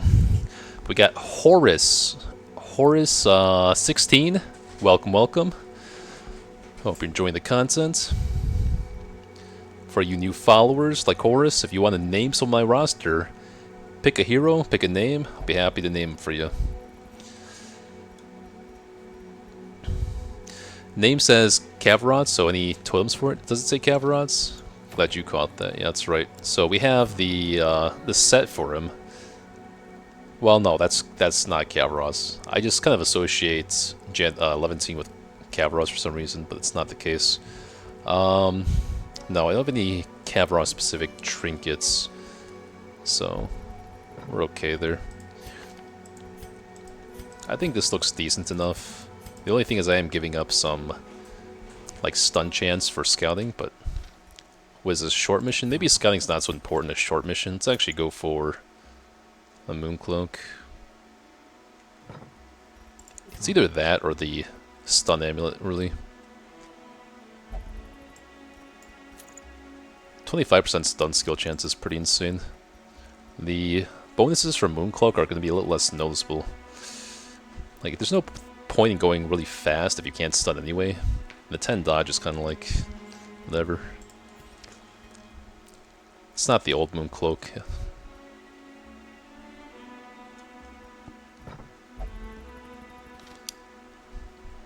It's a short mission, it's probably not going to be that huge.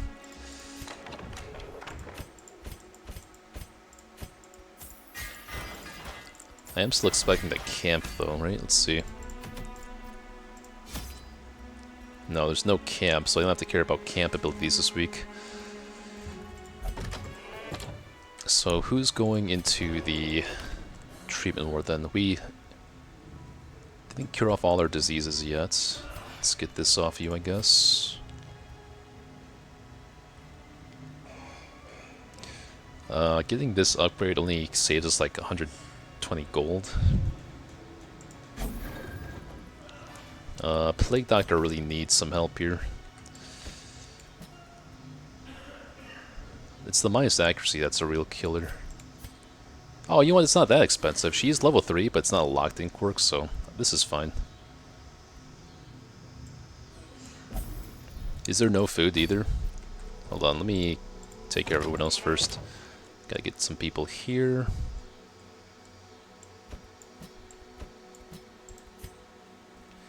And then next week we might just go on the another attempt at the exposed exterior boss. We'll see. Oh, also, what happened last week? Did anything bad happen to the bar? No. Okay. So everything should be taken care of here.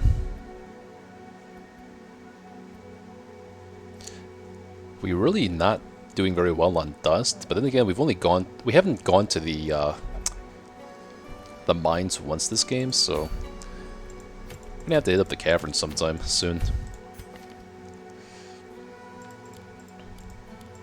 Oh yeah, also forgot that we need to Shadow Fade round 1.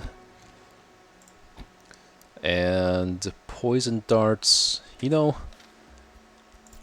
hold on a second actually. This may be like one of those Shrieker type deals where there's no, there may be no map traversal at all actually. So I'm just going to keep poison darts on for the boss. Although I lose the mark synergy in that case. Maybe I don't do pig to the face then. Turbo Shrubs, welcome back.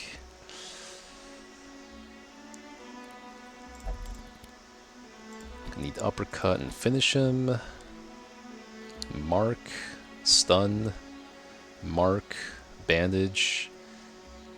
For a tricky shapeshifter, maybe Rattling Flare will get some use. Who the hell knows?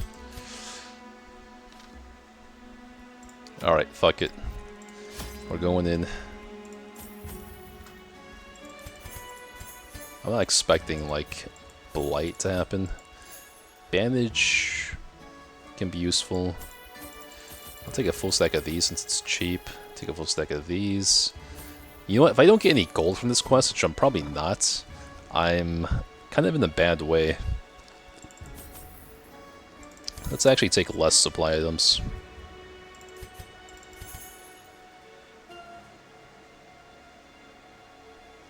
I am kind of screwed as far as gold goes after the end of this mission. I highly doubt I'm going to get, like, gold at all. In fact, I'm only going to take one anti-venom.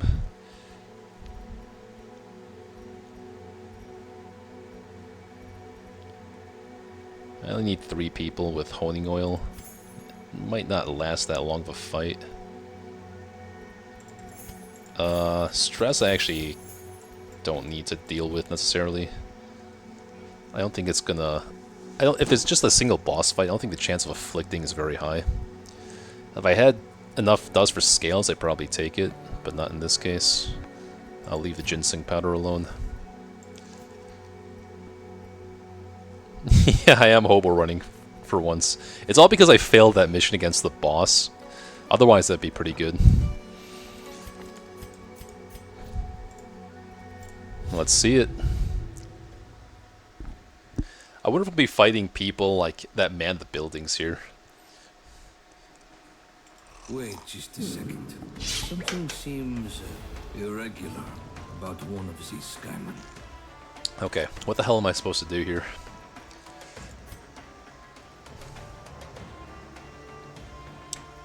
It is the prep round still.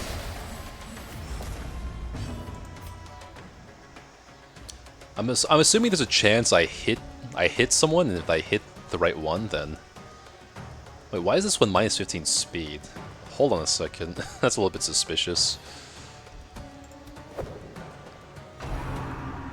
Wait. Okay, uppercut does ignore prep round, but... Wait, what just happened? I feel like I did something wrong already. He has one more action here. That was pretty sus. I should be able to... No, I can't stun them. It's the prep round. What am I supposed to do in the prep round, yo? 51% chance to hit is actually not bad, though. Okay. Escape. What the fuck is going on here? I think I just lost. Oh, never mind. Oh! Fuck! Torchless fail.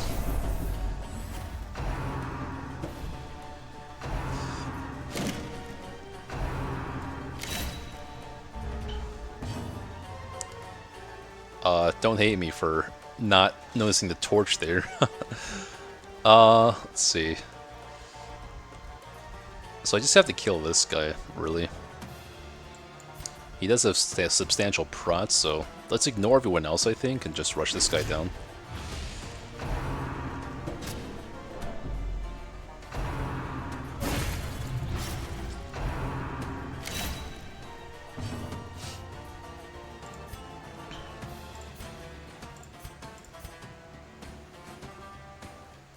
That does suck, though. Can darts even hit rank 1? Like, can, okay.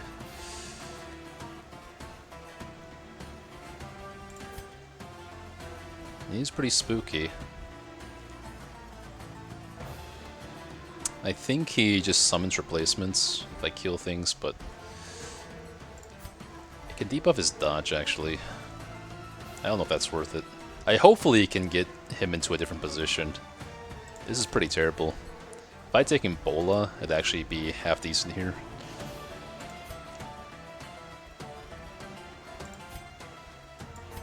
Can either heal or try to kill some of these things. Let me opt to mitigate some damage by killing. Oh.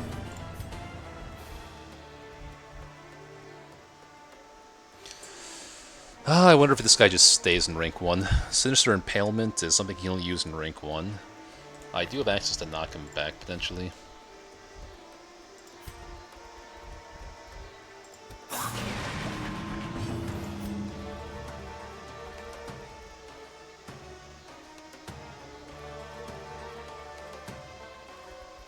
I do have the Satchel, which has some synergy here. Blight Resist is medium. 20 damage? You do that? Huh? I guess you are, Oh god. Double stun? It's pretty nasty. Yeah, the Shadow Fade. Plus she's level 2, not level 1.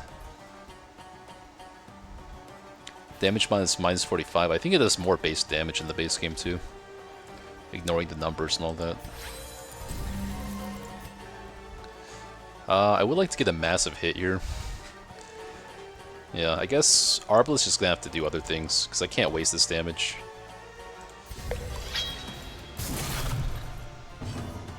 I could lunge actually, but... this is no longer doing anything really, because it's no longer plus 75% health. He already has the minus crit debuff, so I guess lunge here just makes sense, actually. Oh, I can't lunge rank... Okay, I do. I can lunge rank 1.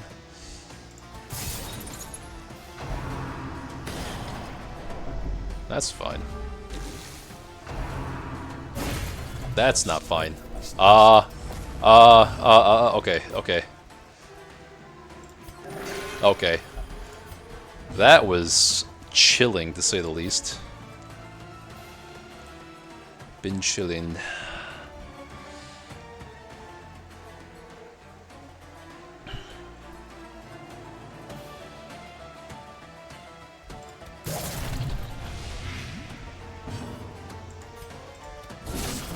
Okay, we didn't even take that much stress from this fight. I did technically fail Torchless, but it was a new experience. It was not a standard mission. It's kind of like the Shrieker. It's very easy to forget to snuff the torch before he takes an action. I'll have to give myself some credit there. Nice.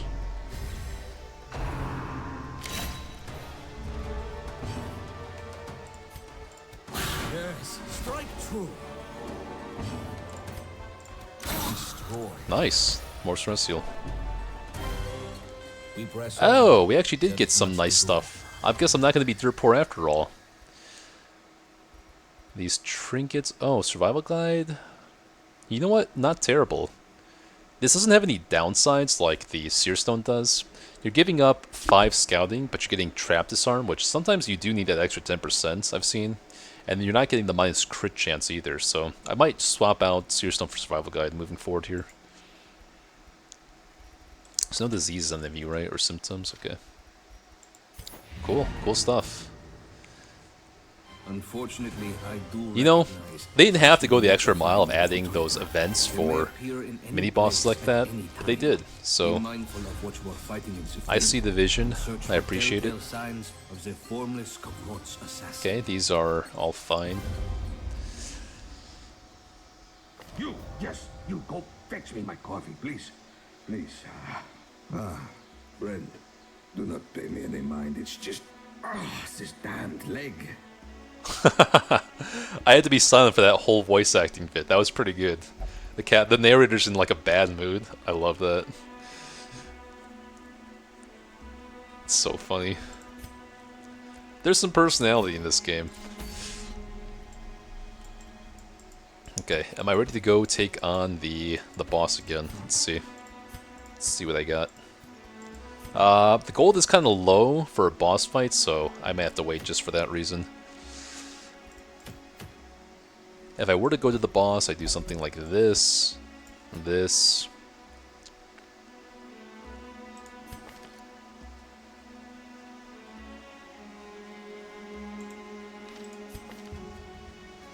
Like this. Plague Doctor would not be terrible, actually.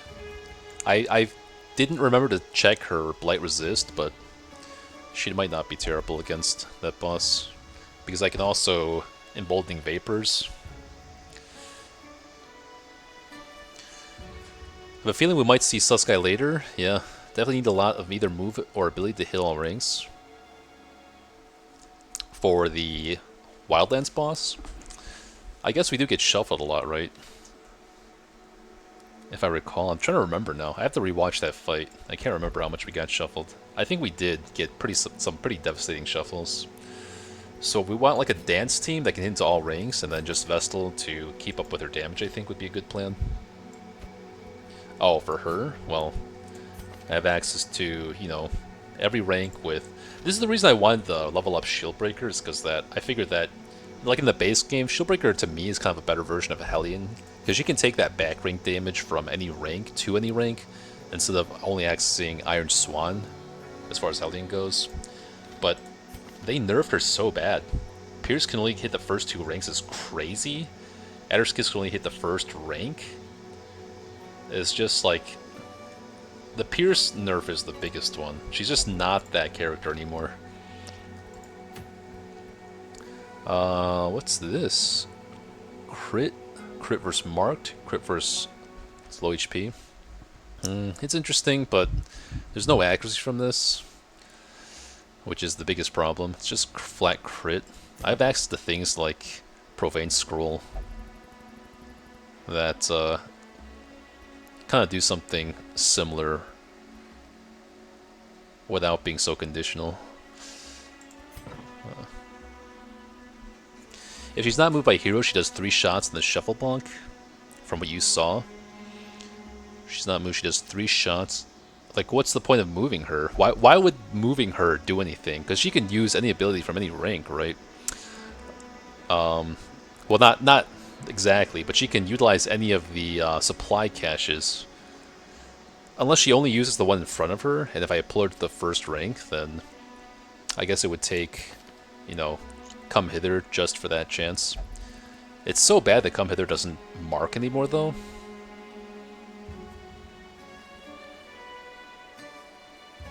Yeah, I know I can manipulate ammo used, but as far as I saw, like, the Amber Blight munitions were not that damaging to me. I don't know that I remember her doing the cactinid one, but yeah, the Levantine ammo was pretty damaging, I remember. I forgot which one shuffles me, though. So in that case, I would use Uppercut more. And Uppercut stuns at the same time, so that's pretty good. I have no access to caltrops. Unless I play Bounty Hunter in rank 3. I can pretty much do the same things, but I lose access to Uppercut. Flash Uppercut's a little bit more consistent in knocking her back from the Levantine supplies. The Flashbang debuff is a little bit better.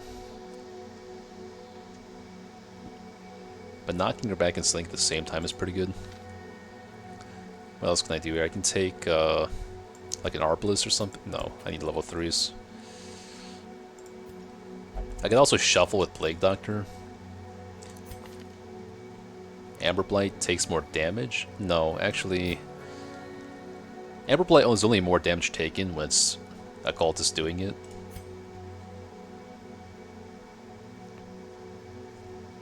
Otherwise, Amber Blight's not really doing much for me, is it? Can I see the Amber Blight effects here? Not really.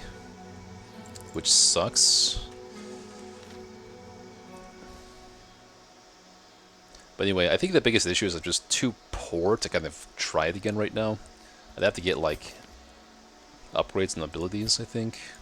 And if I fail, then I'm just kind of fucked, because I retreat another mission with no ammo.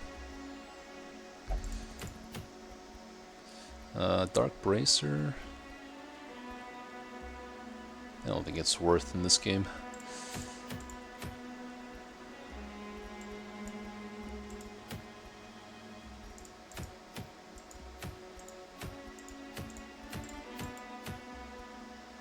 I really should just be going to the caverns for now.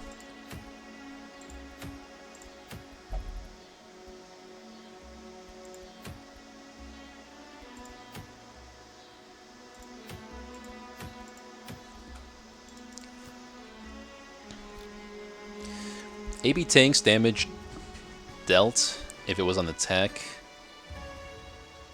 AB tanks damage dealt if it was an attack. It makes you take more if you did a support skill.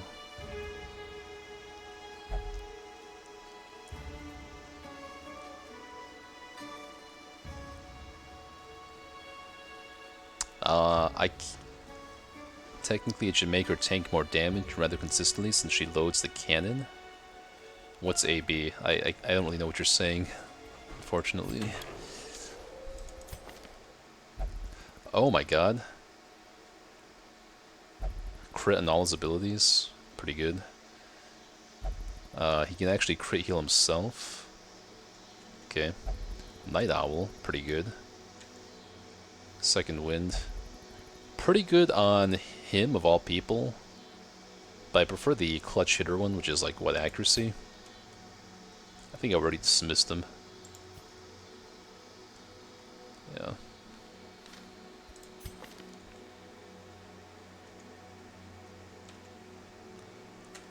Probably gonna go for this level 2 A-bomb here.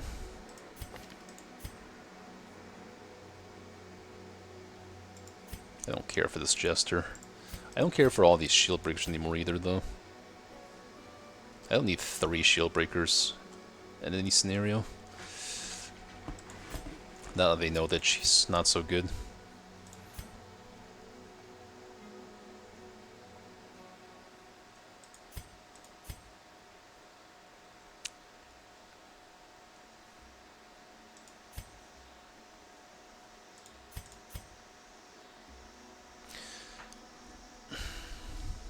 Oh, Amber Blight. Amber Blight tanks damage dealt. If its attack, it makes you take more if you did a support skill. Oh, it tanks damage dealt if it's an attack, makes you take more damage with support skill. I'm glad you remember. So she's pretty much always... Oh, I see. Okay. So she can take more damage when I Amber Blight him. It basically makes her take more damage and do less damage, so that's an argument to take Plague Doctor, potentially. I need to heal Plague Doctor's stress anyway, so let's plan on maybe taking her on next week, I guess. With Plague Doctor, Vestal, Bounty Hunter, Hellion. That should be pretty reasonable sustained damage and healing.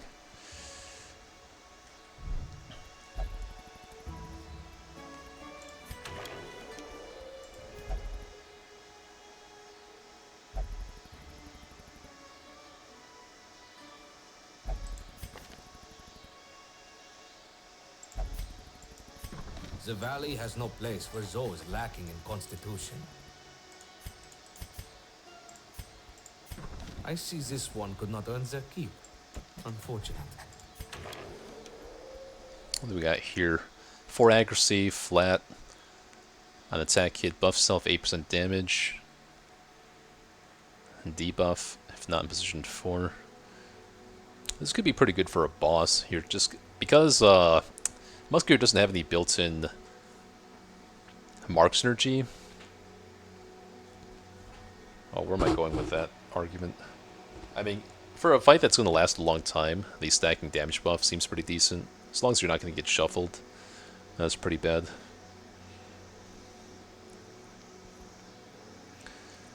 This now does melee accuracy, on attack hit, buff self, 3 HP healed. So what the hell? Doesn't matter, I can't afford it anyway. Wonder why Shieldbreaker's still here, considering how familiar these lands are to her, and what she might find here. Yeah, guaranteed 3 healing on the cultist. To be fair, that's pretty mind-blowing. Okay, I think I just want to open up caverns this week since I've pretty much neglected this area entirely. Let's go ahead and take some level 1s. I forget if they have, like, bleed resist here. Why can't I tab to see more info here? Huh? I thought I could hit the tab button to see more region info last time. Why can't I do that anymore? What the heck?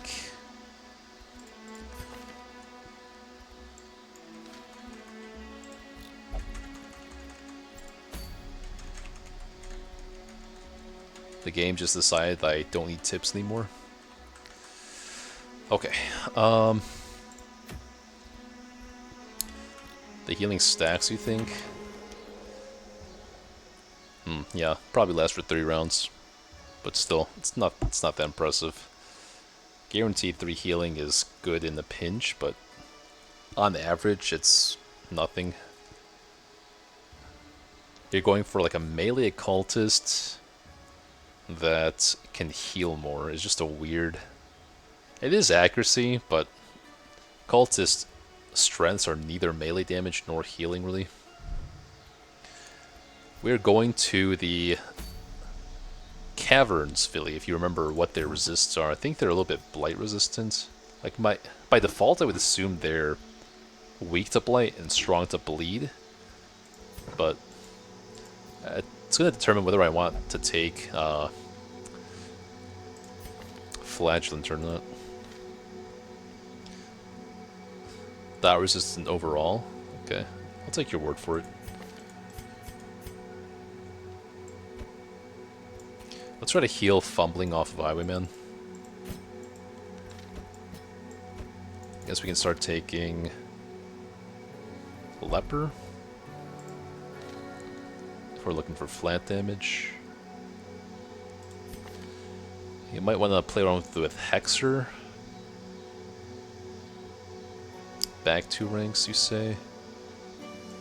Sure. You don't do dot, right?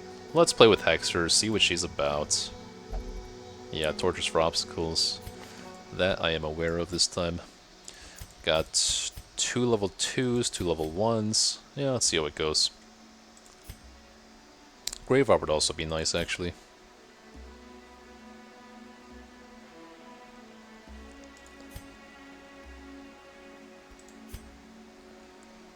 But I kind of want to try out Eraser or Hexer.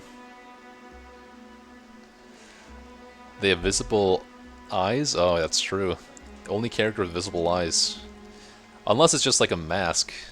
Nah, she looks like a madman or something. But if it was like a scarecrow mask, reminds me of like the bag that Scarecrow wears. I don't know. Let's take a look at her skills. Melt. Well, first of all, we gotta look at the prep run stuff. Gain 1 corruption vial, does damage to all back ranks. Damage received, minus dodge. It's pretty good. It's giving accuracy to my. This seems like the bread and butter opening move. We have hits the first 3 ranks, minus crit, minus damage. That's also pretty good. But it's damage about minus 100. Okay. Eroded Mind. Steel Restoration Stealth. Gain 2 corrupt. Don't really care. Heal the entire team. Clear stuns. Probably not that exciting. Melt does seem like a bread and butter move. Malicious. Free action. Heal 3 stress. Buff self. Debuff marks heal chance. 5 accuracy. Last 2 turns. Expends 1 vial. This doesn't seem to do anything to me. Or does it... Wait, does this work for any teammate? Okay, that's actually a little bit better. So I can heal 3 stress off of teammates. Malform. This could also be a bread and butter move. Actually, no. It requires 3 vials. It does a lot to one particular enemy. I think this would be best for a boss. I'm going to leave it alone for now. And then I haven't looked at... Eroded Mind. Okay, I've already seen all the skills now. Damage mod is not... Base damage is kind of low, actually.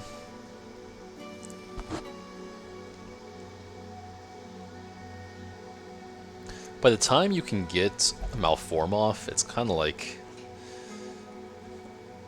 What's the point, really? You're... well, it does seem kind of fun to play with, actually.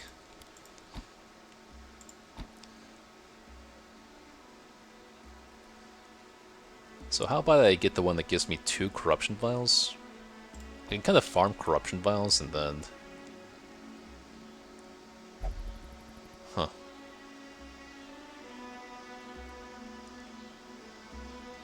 Kind of want to try this.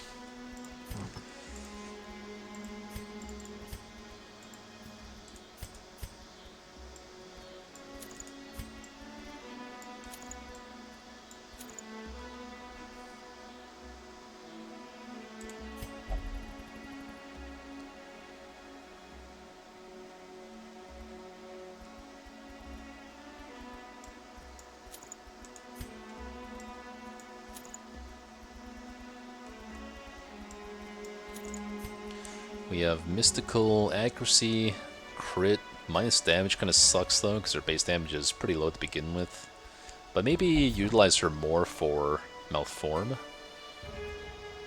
rather than Melt. Melt doesn't actually seem to do much, honestly.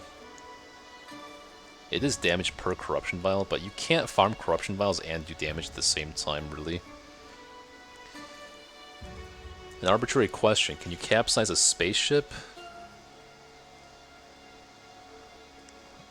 I would say no, right? I want to say there's no up or down in space, right?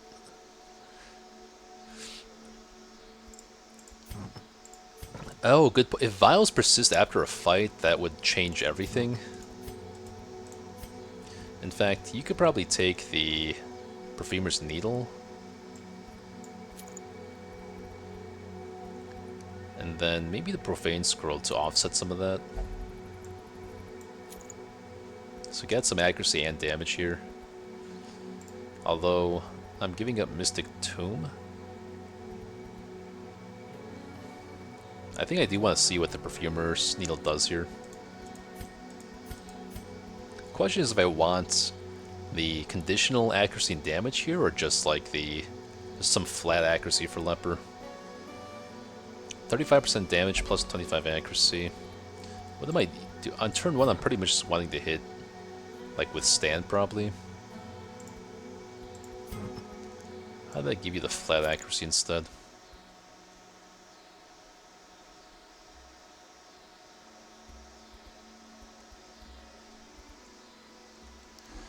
Check the tab for Hexer. Hexer's getting able to... Vials persist after combat then. Okay, good point. So that changes everything, actually. That makes some of these 3 Vial moves a lot better. Like, way better, honestly. You can just use, like, some of these abilities at the start of the fight. It's kind of crazy.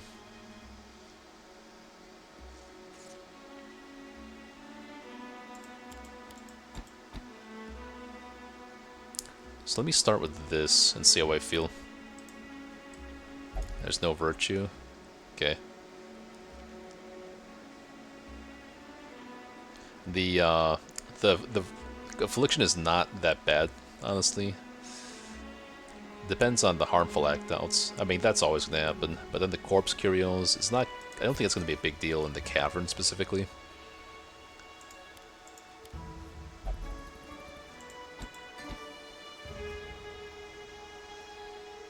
.85 accuracy. If they're resistant to dots, then maybe Open Vein is not going to be as good here. I want to try Wicked Slice for once. I haven't tried it yet.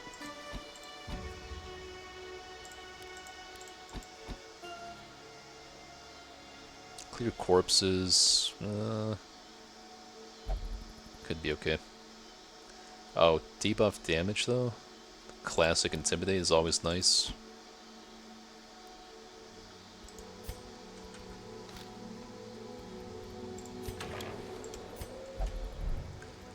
Why would he what? Have a virtue? All the added heroes don't have virtues? I don't think that's the case. All but the Dredge and the Staff guy? That's like half of them.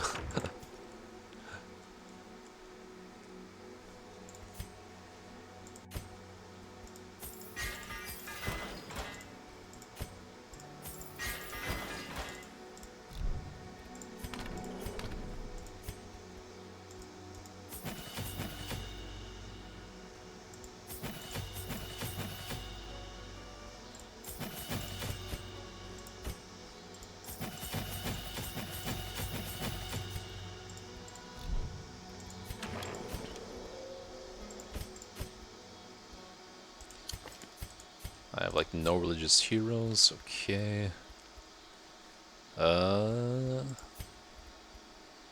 It's always nice to have. Okay, what do we got? Cannibalize corpses, heal 50 stress, all companions get horror. Healed or plus 10 stress, heal 65 for moved mortality debuffs. That could be useful. Yeah, for a downside of plus 10 stress is like whatever. Party debuff mark skill chance. Interesting. Plus damage is faithless. Are you guys all faithless, right? Oh my god, look at that. We've been all faithless party comp to try that out. Is that even that good though? Plus 15% damage to... Oh, the entire party, including herself? That's kind of insane, actually. Remove symptoms. Resists... stress received. Minus bleed resist. Huh. I kind of want to take serum. Although my gold is really low, so I probably can't afford that.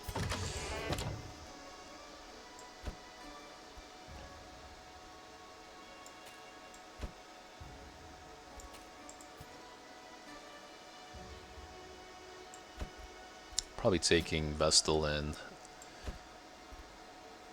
Or no, not you. This Vestal and this Bounty Hunter. Oh, what's your deal? Tippler and Ansi. That's really bad. I guess I'll put you in the, Or I think I should just heal it off this week, honestly. Yeah, Ansi is something solid to heal off.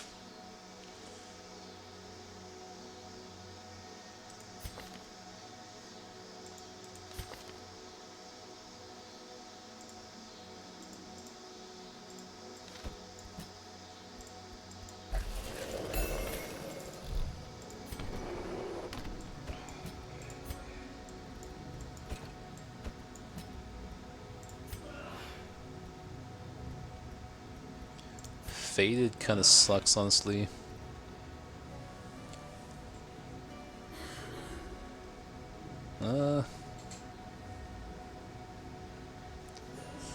Accuracy while bleeding. Interior Adventurer.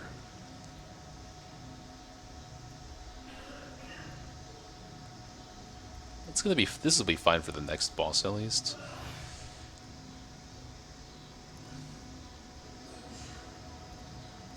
How much extra gold is this? It's 400. I don't think I can actually spare that gold right now, so I'll leave that alone. There's no diseases on my team anymore, right? Finally disease-free. Okay, good. You know, I might have to start grabbing Antiquarian, honestly.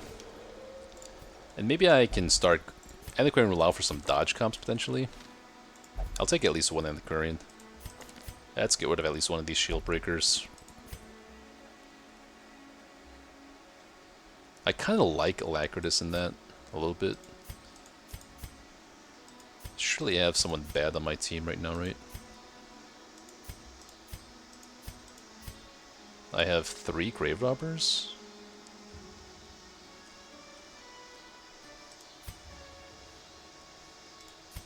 And they're all level 2? Huh. This Bounty Hunter's actually, like, nothing. Yeah, he really has, like, nothing going for him. If they are unworthy now, they'd have no hope later. Oh, I should have looked at their quirks first. These are like the worst. This is like the worst Antiquarian I've ever seen in my whole life. Except Diurnal will actually combo with Biter somehow. Except the damage and accuracy don't even really matter for her. Okay, I made a mistake. Whatever. A woman that knows the real treasures of this place will be truly invaluable. Okay, so we're all good on these places. We're good to go.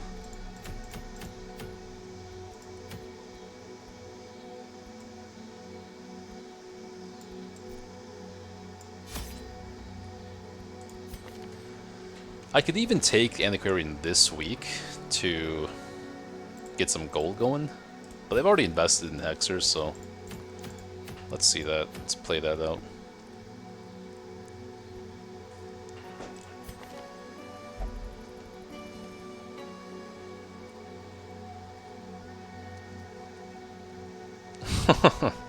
This is so funny.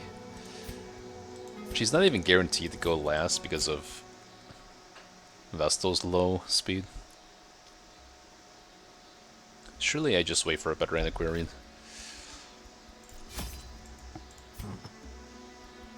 Oh, I actually have these things. Wait, what the hell? Okay, actually, troglodyte stuff.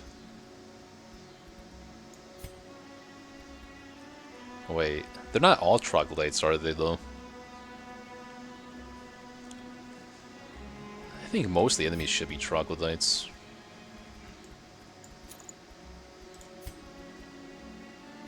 Let's try it on one of my guys, at least.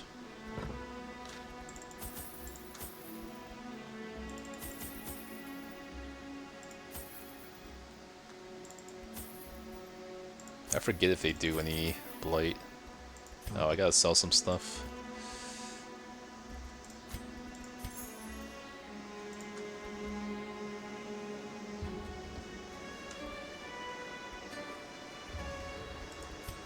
Oh wait, actually, the trap disarm one.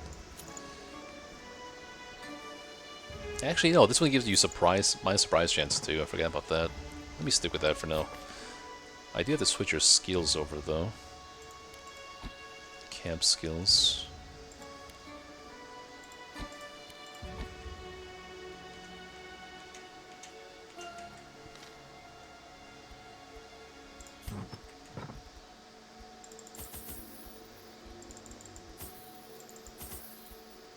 It's not the longest mission here.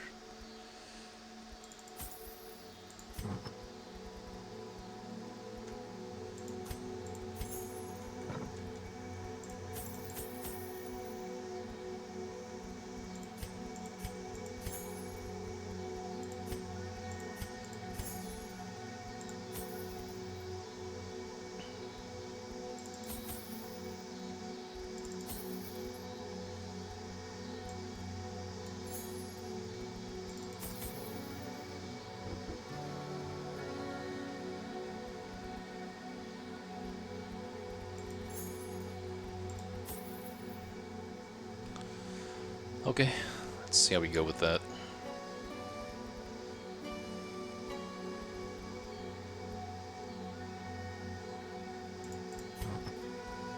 Let's do it up.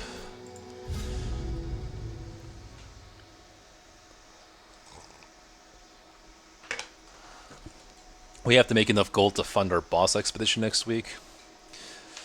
Well, I don't know. We'll see.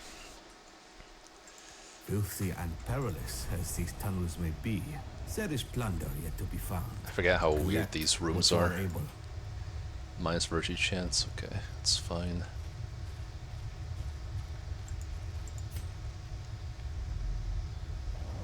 Where's my scout?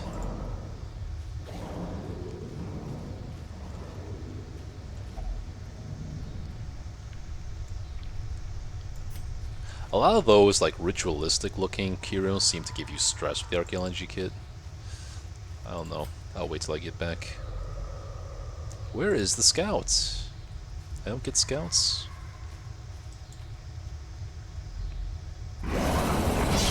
These are all troglodytes. Okay, I should have brought the second troglodyte quirk or trinket.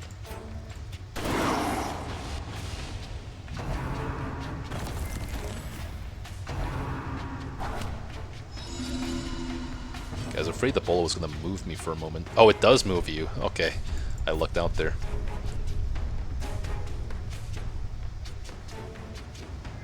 I don't want to trigger the judgment heal yet, so let me put on someone that's not going to take their turn. Well. Maybe I should put down the one that's going to last longest in the field, though.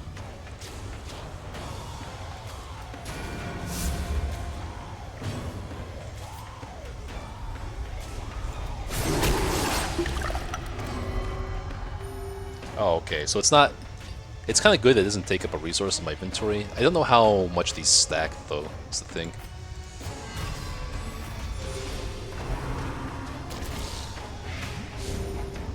Why do I have plus damage taken for a turn? Probably the enemy debuff. It's not from withstand, is it? Yeah, no.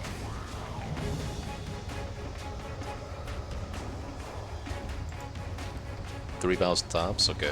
That's still okay.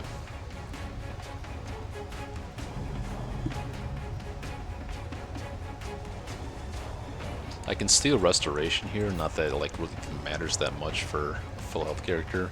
Getting 2 corruption vials will let me use some fun moves next turn though. Oh, maybe I shouldn't do that.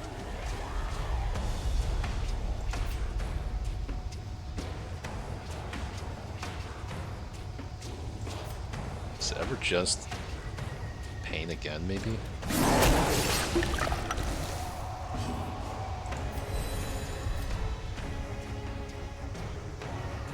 Let's try to double tap this thing.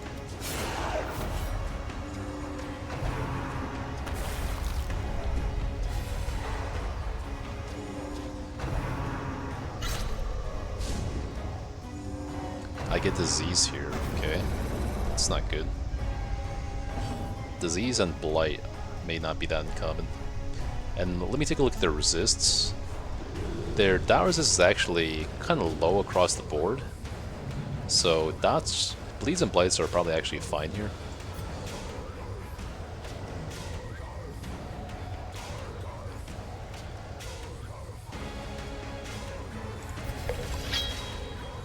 Instantly goes from like unkillable to killable with the oil here.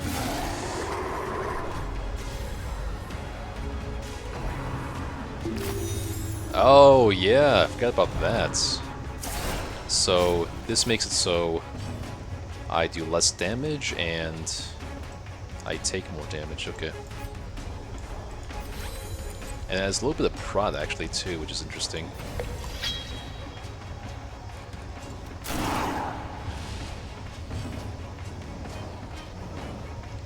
Steal the Restoration. Gain 1 vial. Oh, what was the ability that gains 2 vials? Oh, it is 2 vials, but I'm already capped this way. So, I probably want to take Purge in this case, because I can clear the corpses. You can only do it once a fight? What? Spawning the... Are you talking about spawning the corpse here? There's no way, right?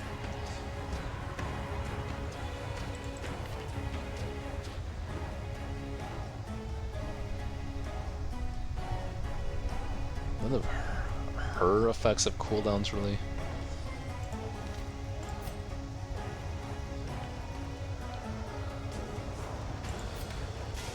Yes, strike true.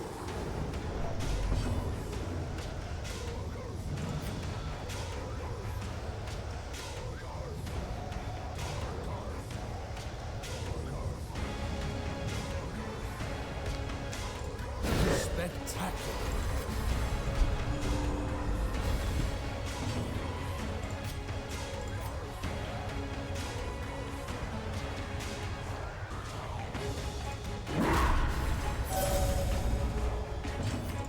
The obstacle is removed.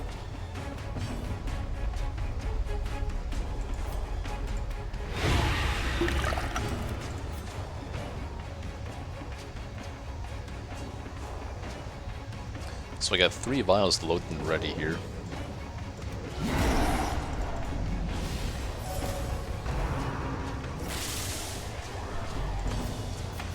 If I got disease there, I would have been pretty angry.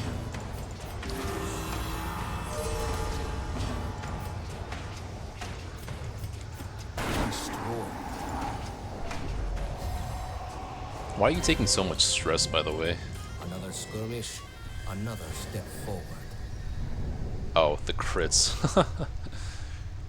Debuff enemy party, all status skill chance, okay. It's not terrible, it's not that exciting of an extract. Oh, wait. Hold up. What do we got here? These crude etchings depict perhaps a dark prophecy. So, I have a feeling that using the kit might give me stress. Destroying this with a shovel... Okay, hold on. BRB add.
Okay, yeah, we're back.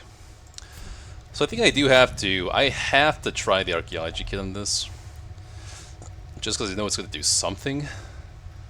I am kind of like 50-50 and it's giving me just like a lot of stress. I'm kind of inclined just to shovel this thing, honestly.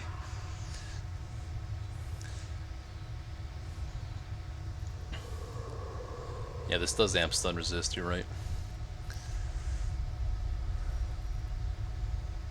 Use the mini pagan rituals. Wait, actually, pagan ritual? Okay, that's what I thought. A little bit of time to think, some intuition, pays off.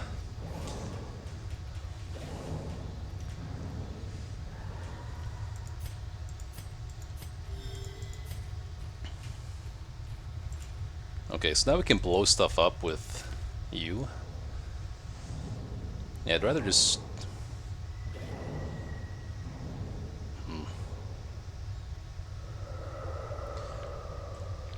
Oh, this thing expends a corruption vial. Okay. I don't see what the point of this is really. Heal 3 stress, buff 5 accuracy. It's like, whatever. And it's only for 2 turns, not 3.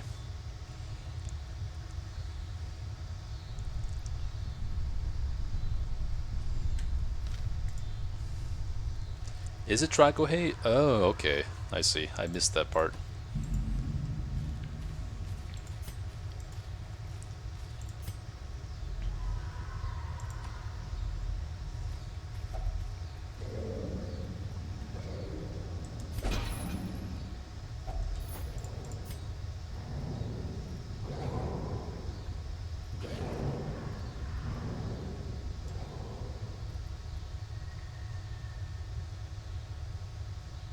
I guess I could actually camp to get stuff out of my inventory. Reduce the prize chance. That wouldn't be terrible. But I'm also not utilizing the healing to the fullest capacity.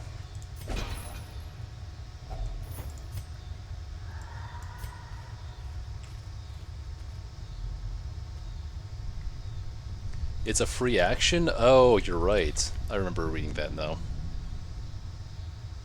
That's actually not bad. So I'm willing to give up Eroded Mine for that then, if I already have vials, which I pretty much will have vials every turn. Or every start of every battle at this point moving forward.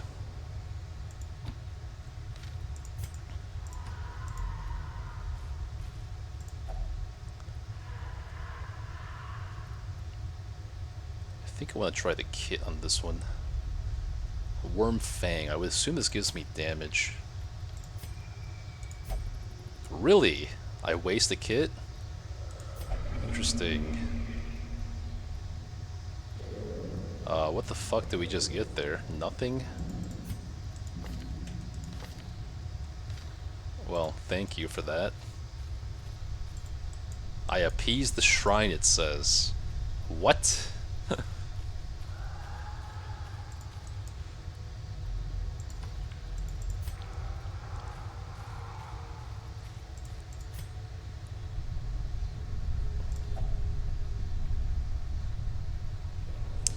The wrappings bear the Flame Seeker's sigil, so maybe Torch? That's what I thought. A little bit of stress heal. I expected more stress heal, honestly, but it's pretty good. No challenge is without its barriers. Both I might just camp in this next room here. physically. Really? Still no scout? That's kind of insane. I kind of get the scouting buff up now, actually. And we'll get the minus surprise chance. Well, I kind of wait till we get stressed out from a fight. Because I want to feast. But maybe I just don't feast then? I want to feast. Okay, we'll camp after this fight. We did not get shuffled, luckily.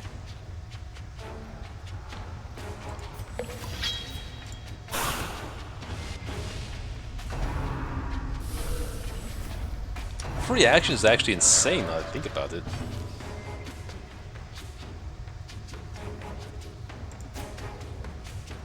Oh, it's only for yourself? Come on. Okay. I guess it's not quite as broken then. Still, it's something to do when you have 3 files.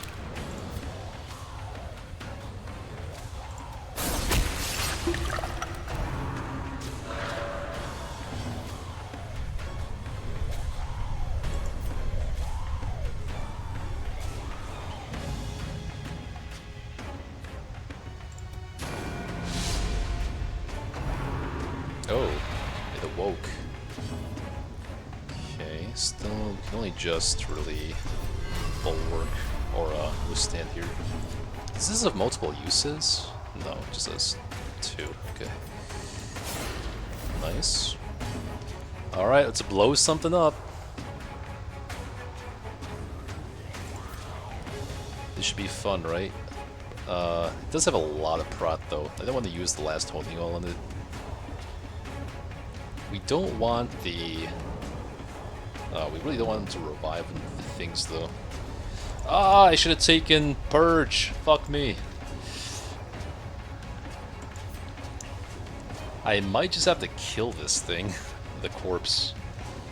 Yeah. If that even kills it. Okay. Oh, I used my... Oh yeah, I need to use the free action there.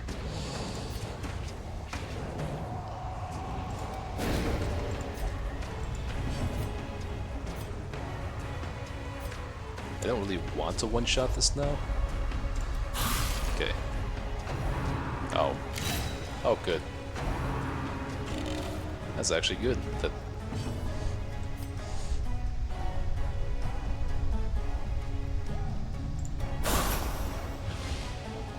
Now we blow you up, maybe.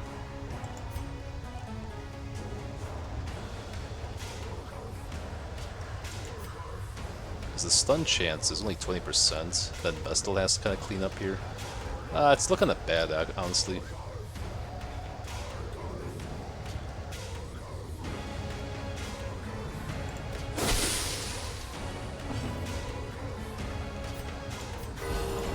Oh, fuck. Leper might go last. Okay, good.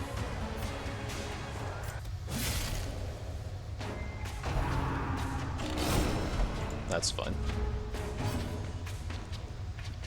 Free action. Not needed. Yeah, max stacks, that's such little damage still. Pretty underwhelming unit so far.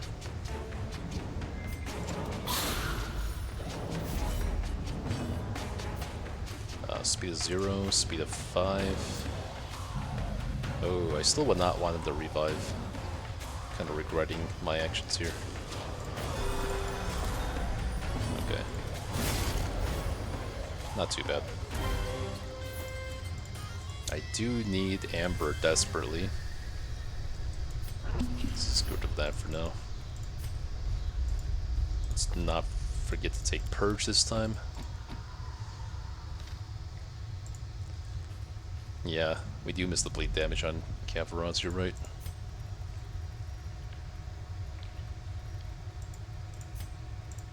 Okay, I guess we camp, we don't feast here. The dark and the cold are upon us. Keep each other safe by the fire.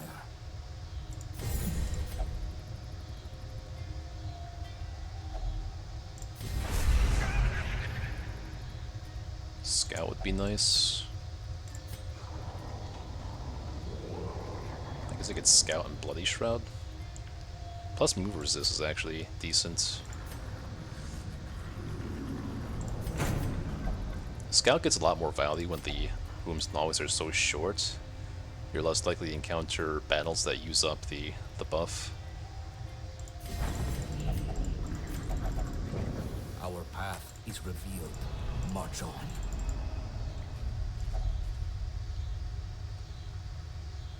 I forgot what this one was. Maybe bandages for loot. Must be anti-venom. Kind of reluctant to use my last anti-venom, but I think we should be fine.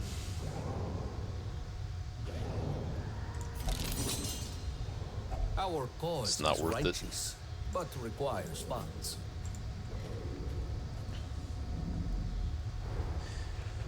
If we consider a single oh fuck.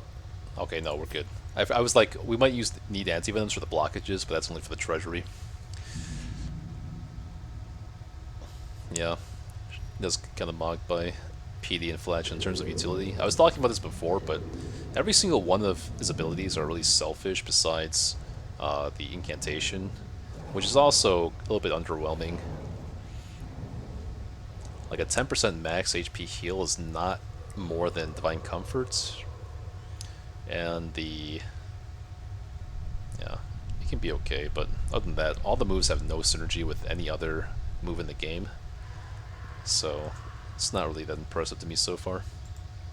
It's just like, if you want a damage dealing unit from the back two ranks, kind of, then it'll fit that role, but it doesn't do anything exceptionally well. And I still have no... Oh wait, I need to get a scout. Never mind. The glory will come. Only one more For shovel is now, troubling. there We is do no- encounter... Well, not necessarily more blockages than usual. Be more careful. Do I really care about removing this debuff? I guess.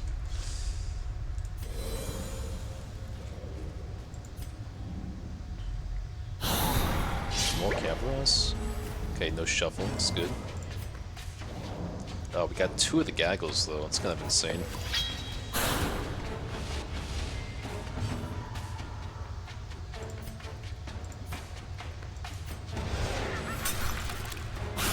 I mean, she's pretty good about healing her own stress, then, even if it's only 3. Judgment works. Well, let me try to think here. Even though XP is going to stick through the debuff resist, it doesn't really do much for us on these guys. At least we have Purge, though. I think that should really help with taking care of these guys. Yeah, I got that Purge this time. It takes me a while, but I get there.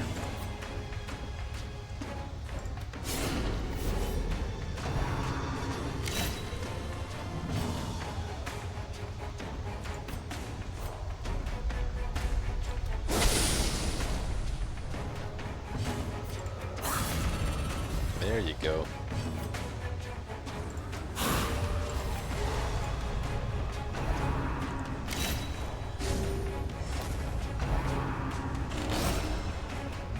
Got that move resist from camp, yo. Strikes him down. That was decent damage. Cool. Drives into the ground. Not bad.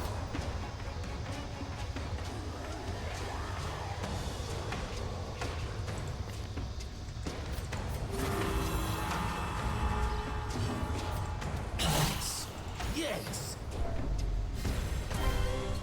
Hey, surgical We press gloves. on. Okay. There is much to do. Oh god. Hopefully that's a torch obstacle, because of the amount of shovels. Awkward.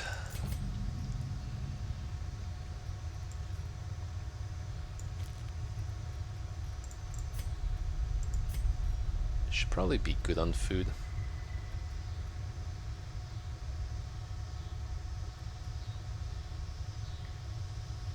I don't really care about mod tucks.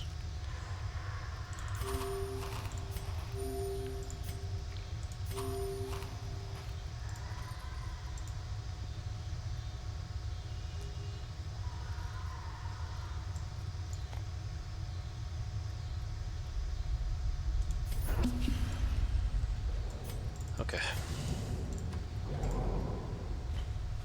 Good. This land It is the torch one. and fallen into 3 more battles on these disrepair. buffs. I can still keep the scouting scout on in case of a critical scout. Or actually, I don't know. In the base game, you couldn't get like a secret room in a short mission. I'm not sure if that's the case in this game. If that is the case, then there's no point in having this on.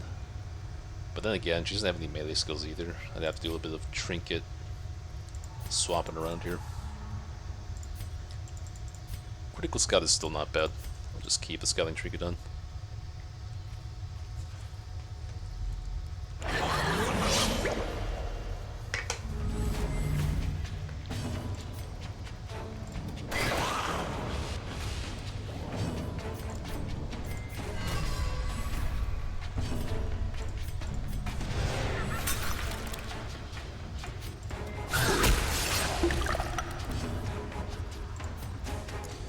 This guy needs to chill out.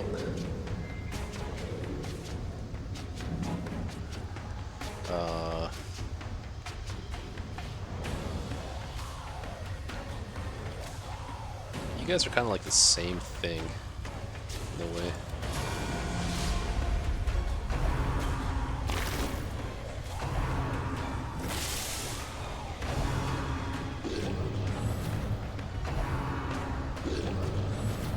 Taste tests, debuffs, that's it, okay. Nice. Okay, is it time to blow someone up? Maybe. Let's see.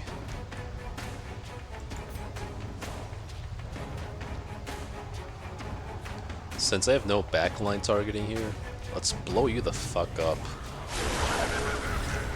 Okay, that's kind of fun. You know what, I could actually see Exer being half decent against some bosses. Because she can stack up quite a lot of dot damage. Like, she would be a really good unit against, like, the Y boss, for example, because she can lift stuns. And the Y boss is susceptible to both Bleed and Blight. I could see her having some use here and there.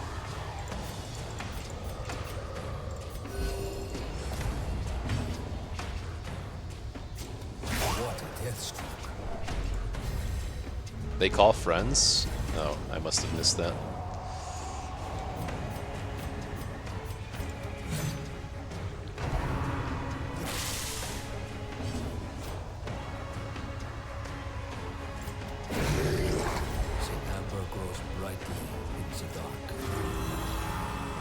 Alright, let's try to farm some files again.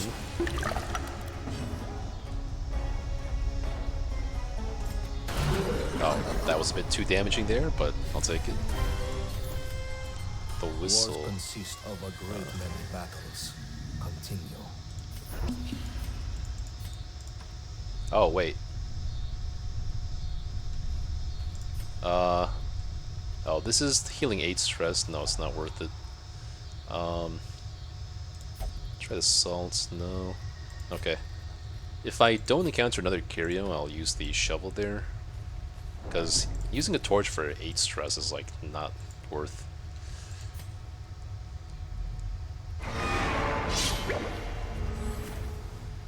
Okay, well, I could have flicked here, but you know what? If I have Purge, I'd rather there be a Gaggle than 2 of these things, honestly.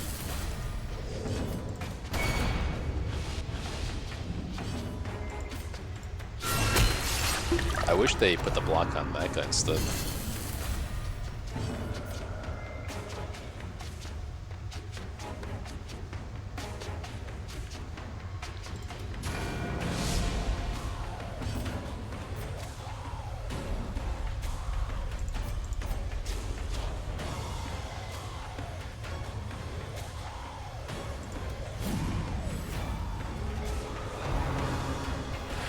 They know exactly who to target. Speed of 16, speed of 12.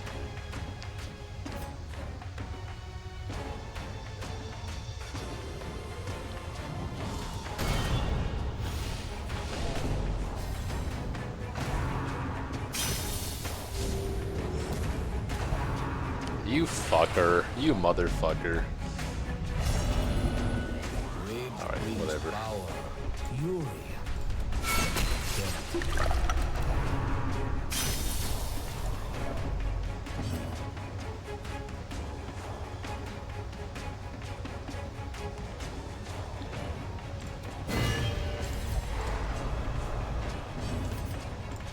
Devastate.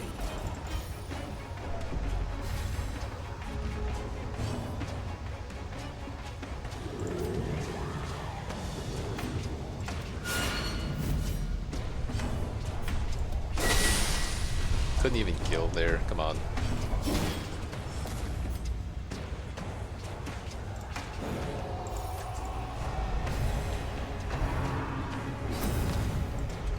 Jeez.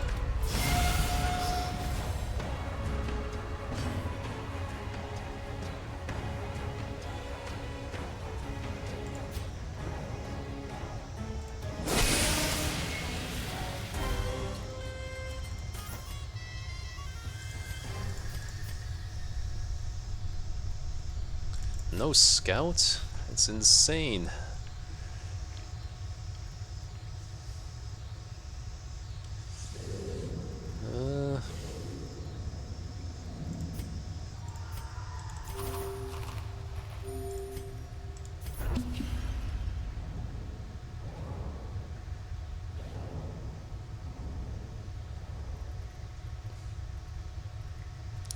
Do want the amber, possibly the jewelry. I have not really used the sensors though. Oh, I did use it on one of those quirks, one of those cures actually.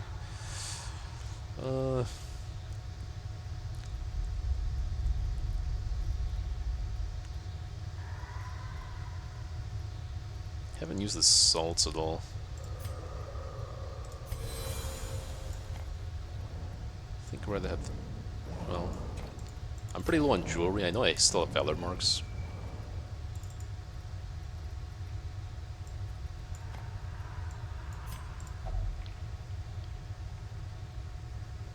I think this needed a archaeology kit.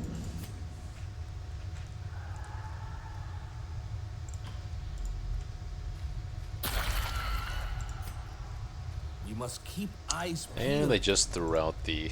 That was like the worst person I hit with that, and I just threw out the salts too. Lame.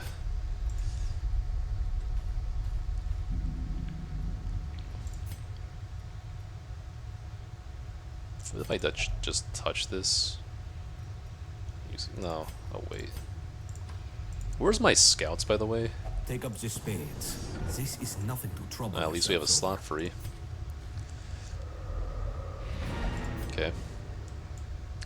We do need to fill our bellies with gold, though, so let's keep moving.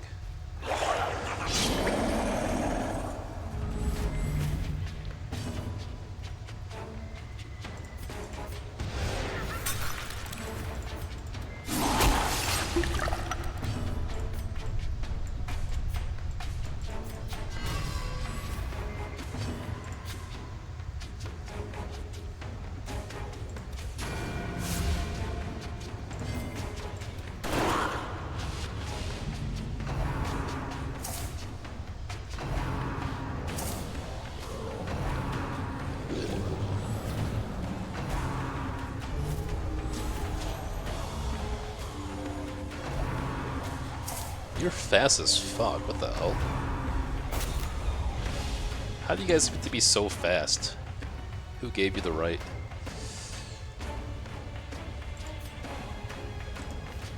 Way faster than me, I got lucky. Let's blow you the fuck up then.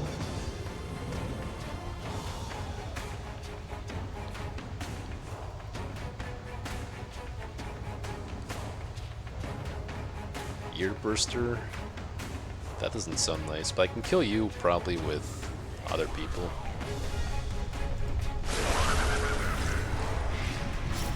A cut vein, a drop of venom. Death does not regard the method.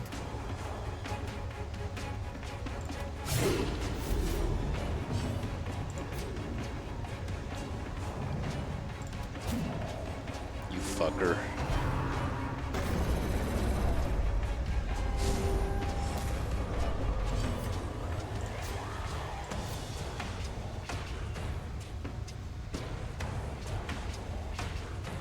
This one swarms, okay, I see.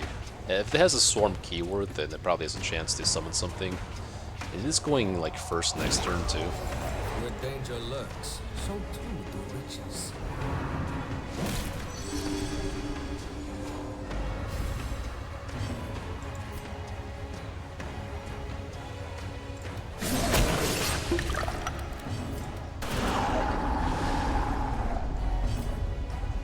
Can cure the horror off myself.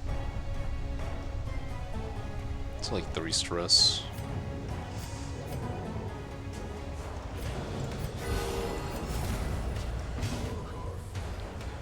Swarm keyword again here. Let's take care of that. I probably saw what it did once, but I forgot, honestly. Oh, that's a nasty bleed, actually.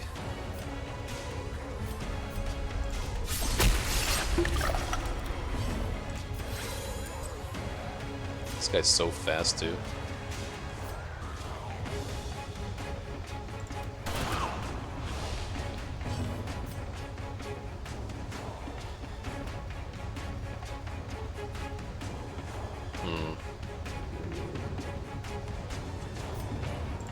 The wound closes.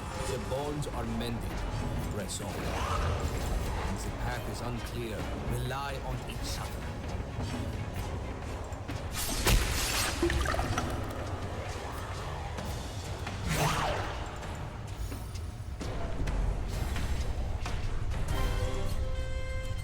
An adequate performance for now. Keep it up. Move skill chance, really? I got like nothing from that fight. Except a hell lot of stress on Vestal.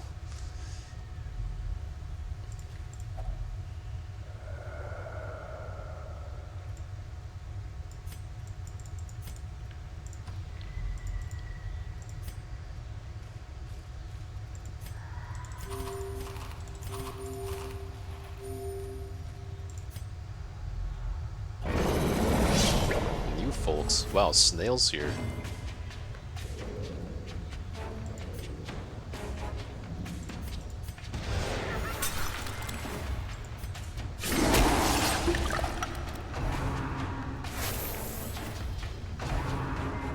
They get a full heal too, and the double action for the swarm guys. Debuff all status skill chance. Okay, might as well use it now.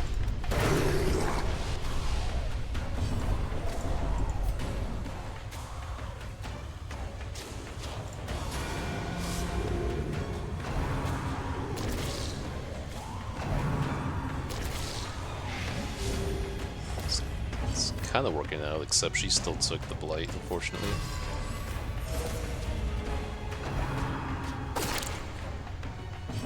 Gouge him just as bleed, okay. I'm out of camp. No, I still have. No, I'm completely out of camp buffs right now. It's time to blow someone up.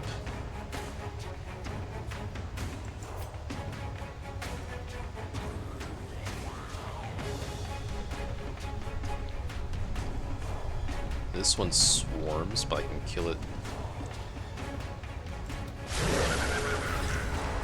No, it resisted everything.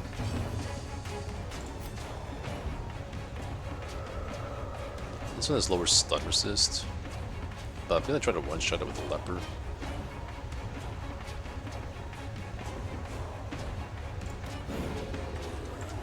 Use your senses when your vision fails you.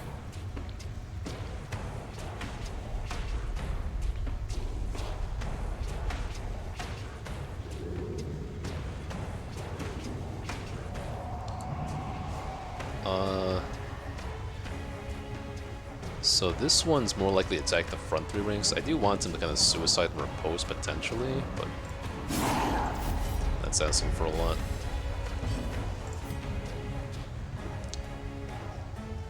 Well, I kind of want to mitigate some damage by killing here.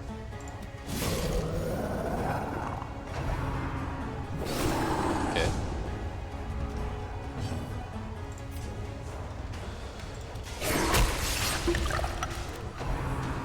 Oh, it's too late. So he did it on the beginning of round 3. I'll have to remember that. Beginning of round 3. Okay. That's fine, because now Highwayman can line up a nice shot.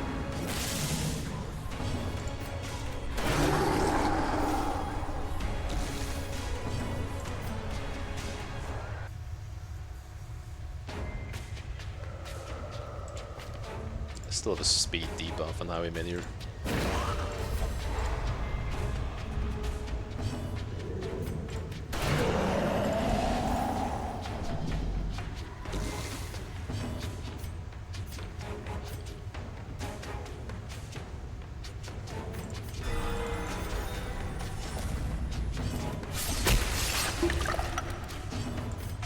day is far from over. Step in good health. Oh, it has 2 actions, I forgot. Alright, it worked out. Still.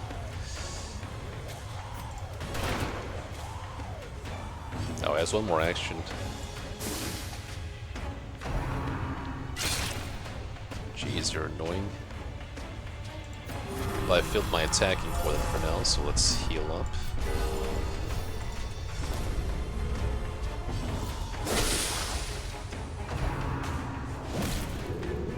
Bash him stuns too, okay, it's good to know.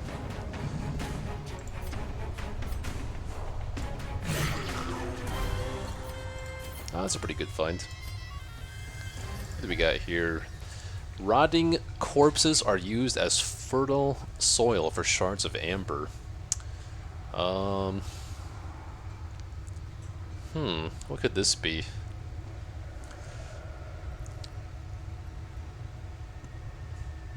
If I want to get the amber shards, is it like the bandages like usual? Okay.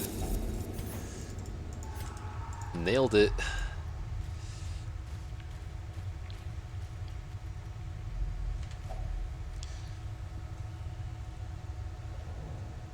I do like to kill altars. Crude, handcrafted effigy stands on top of gruesome altars. Probably the sensor gun if I had to guess.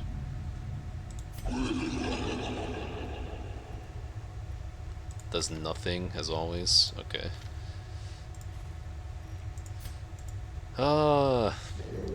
Maybe it cures disease or something. But it's playing music. Come on, I have no idea what the fuck you want from me.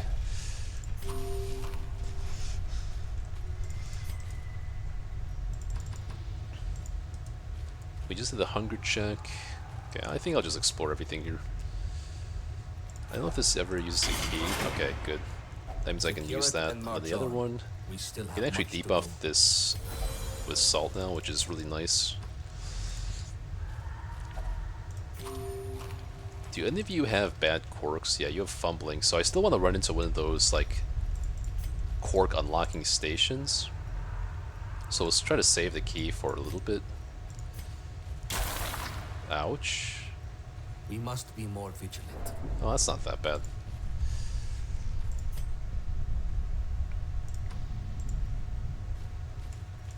Am I out of bandages? Damn. This is the exact same one as the one in the catacombs, right? So if I use a shovel, I just get stress. I'm hoping to get a bandage somewhere then.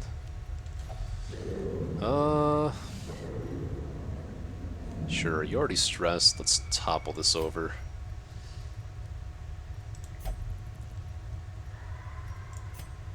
We know we need a torch for one of the guys that are left over. Oh, okay. That's actually not bad. Is it guaranteed, I wonder? Or is it just I got lucky? It did look kind of imposing. Well, we're not leaving this dungeon empty-handed, at least. I am sure the previous owner. Another torch, too. Okay. The last of the food, though. This just cures 8 stress. Okay, I guess we cure 8 stress. If she just doesn't yell at him, okay. Can we spawn another fight, maybe?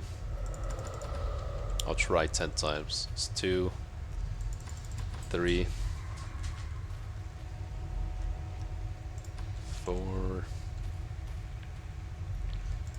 5.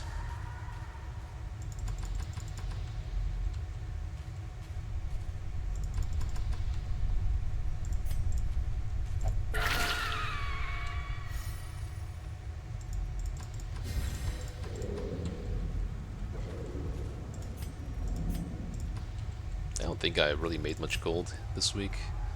Well, we have 2 full stacks of darks, so that's pretty good. That's like what? 2,500 times 2, 5,000 gold each. It's at least 10,000 from those stacks alone. Yeah, it's probably 2 hunger checks by this point. That's why I only do this a certain amount of times. This one spawned a trap though, so I'll give it one more shot. Okay, we're out. Alright, not the worst. At least 3 of the people have relatively low stress. Particularly tainted. A good harvest. Is it a good harvest? Now that I think about it too, we had like 0% chance to virtue there because of the quest event, which I forgot about. It's quite a lot of amber though, which we said we were kind of low on. But it's not the refined amber. I feel like I can't keep up with my amber needs. We only got like... We had the event I think it's guaranteed to get you 50 refined dust. So that being the case, I might have to upgrade our slots to be able to refine more amber every week. I can't take you to the treasury now because of that. I don't think natural eye triggers anything for her. This is whatever. Yeah, it's pretty average. I would say 30k is like a lot. Treatment reward is free. Okay, that's good. You can heal off a locked-in cork on level 3 or 4. This should be enough gold actually to fund a boss expedition though, now that I think about it. You can also sell one of the nodes.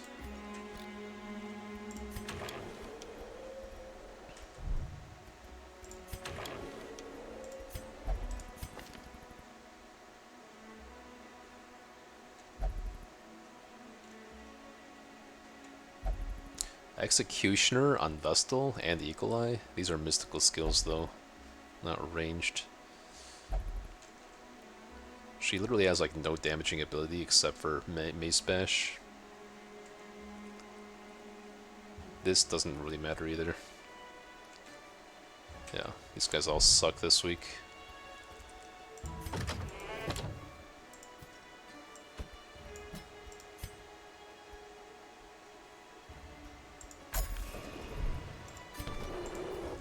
I wonder if it's more expensive to heal Quirks off level 4. Well, I can't see it now because it's free. But who was the locked-in Quirk at level 3? I think it was you, actually. You had weak finish. Yeah, can't really take you out with that. The other ones aren't quite as bad. And they're not locked in, so... yeah, it's gotta be you here. You got a lot of cactus stuff. Positive reinforcement is like the worst positive quirk I've ever seen. On attack miss, you buff your ally for like nothing basically. And it's only a 15% chance. Oh no, it's minus 15% received, but it's such a nothing quirk.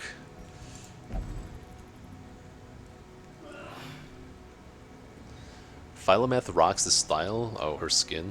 No. That's why I feel like the Anacron is just not needed.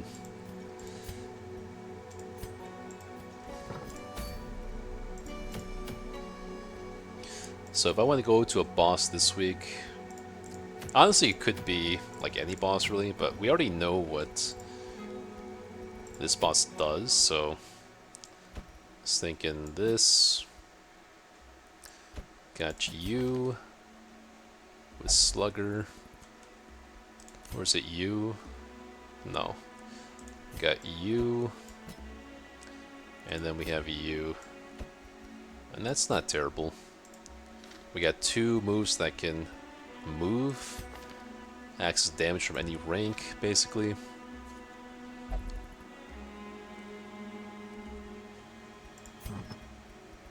Yeah, that'll be for next time. I have enough for tonight. Let's see what we can raid out here.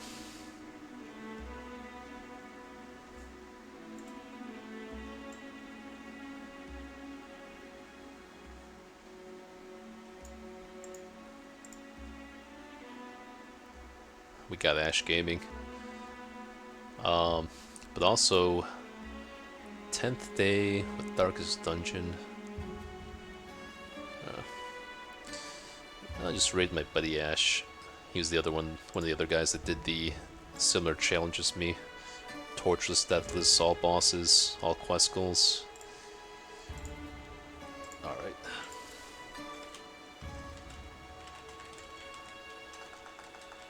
Alright, thanks for tuning in, guys. Probably back on... I could play for a little bit tomorrow.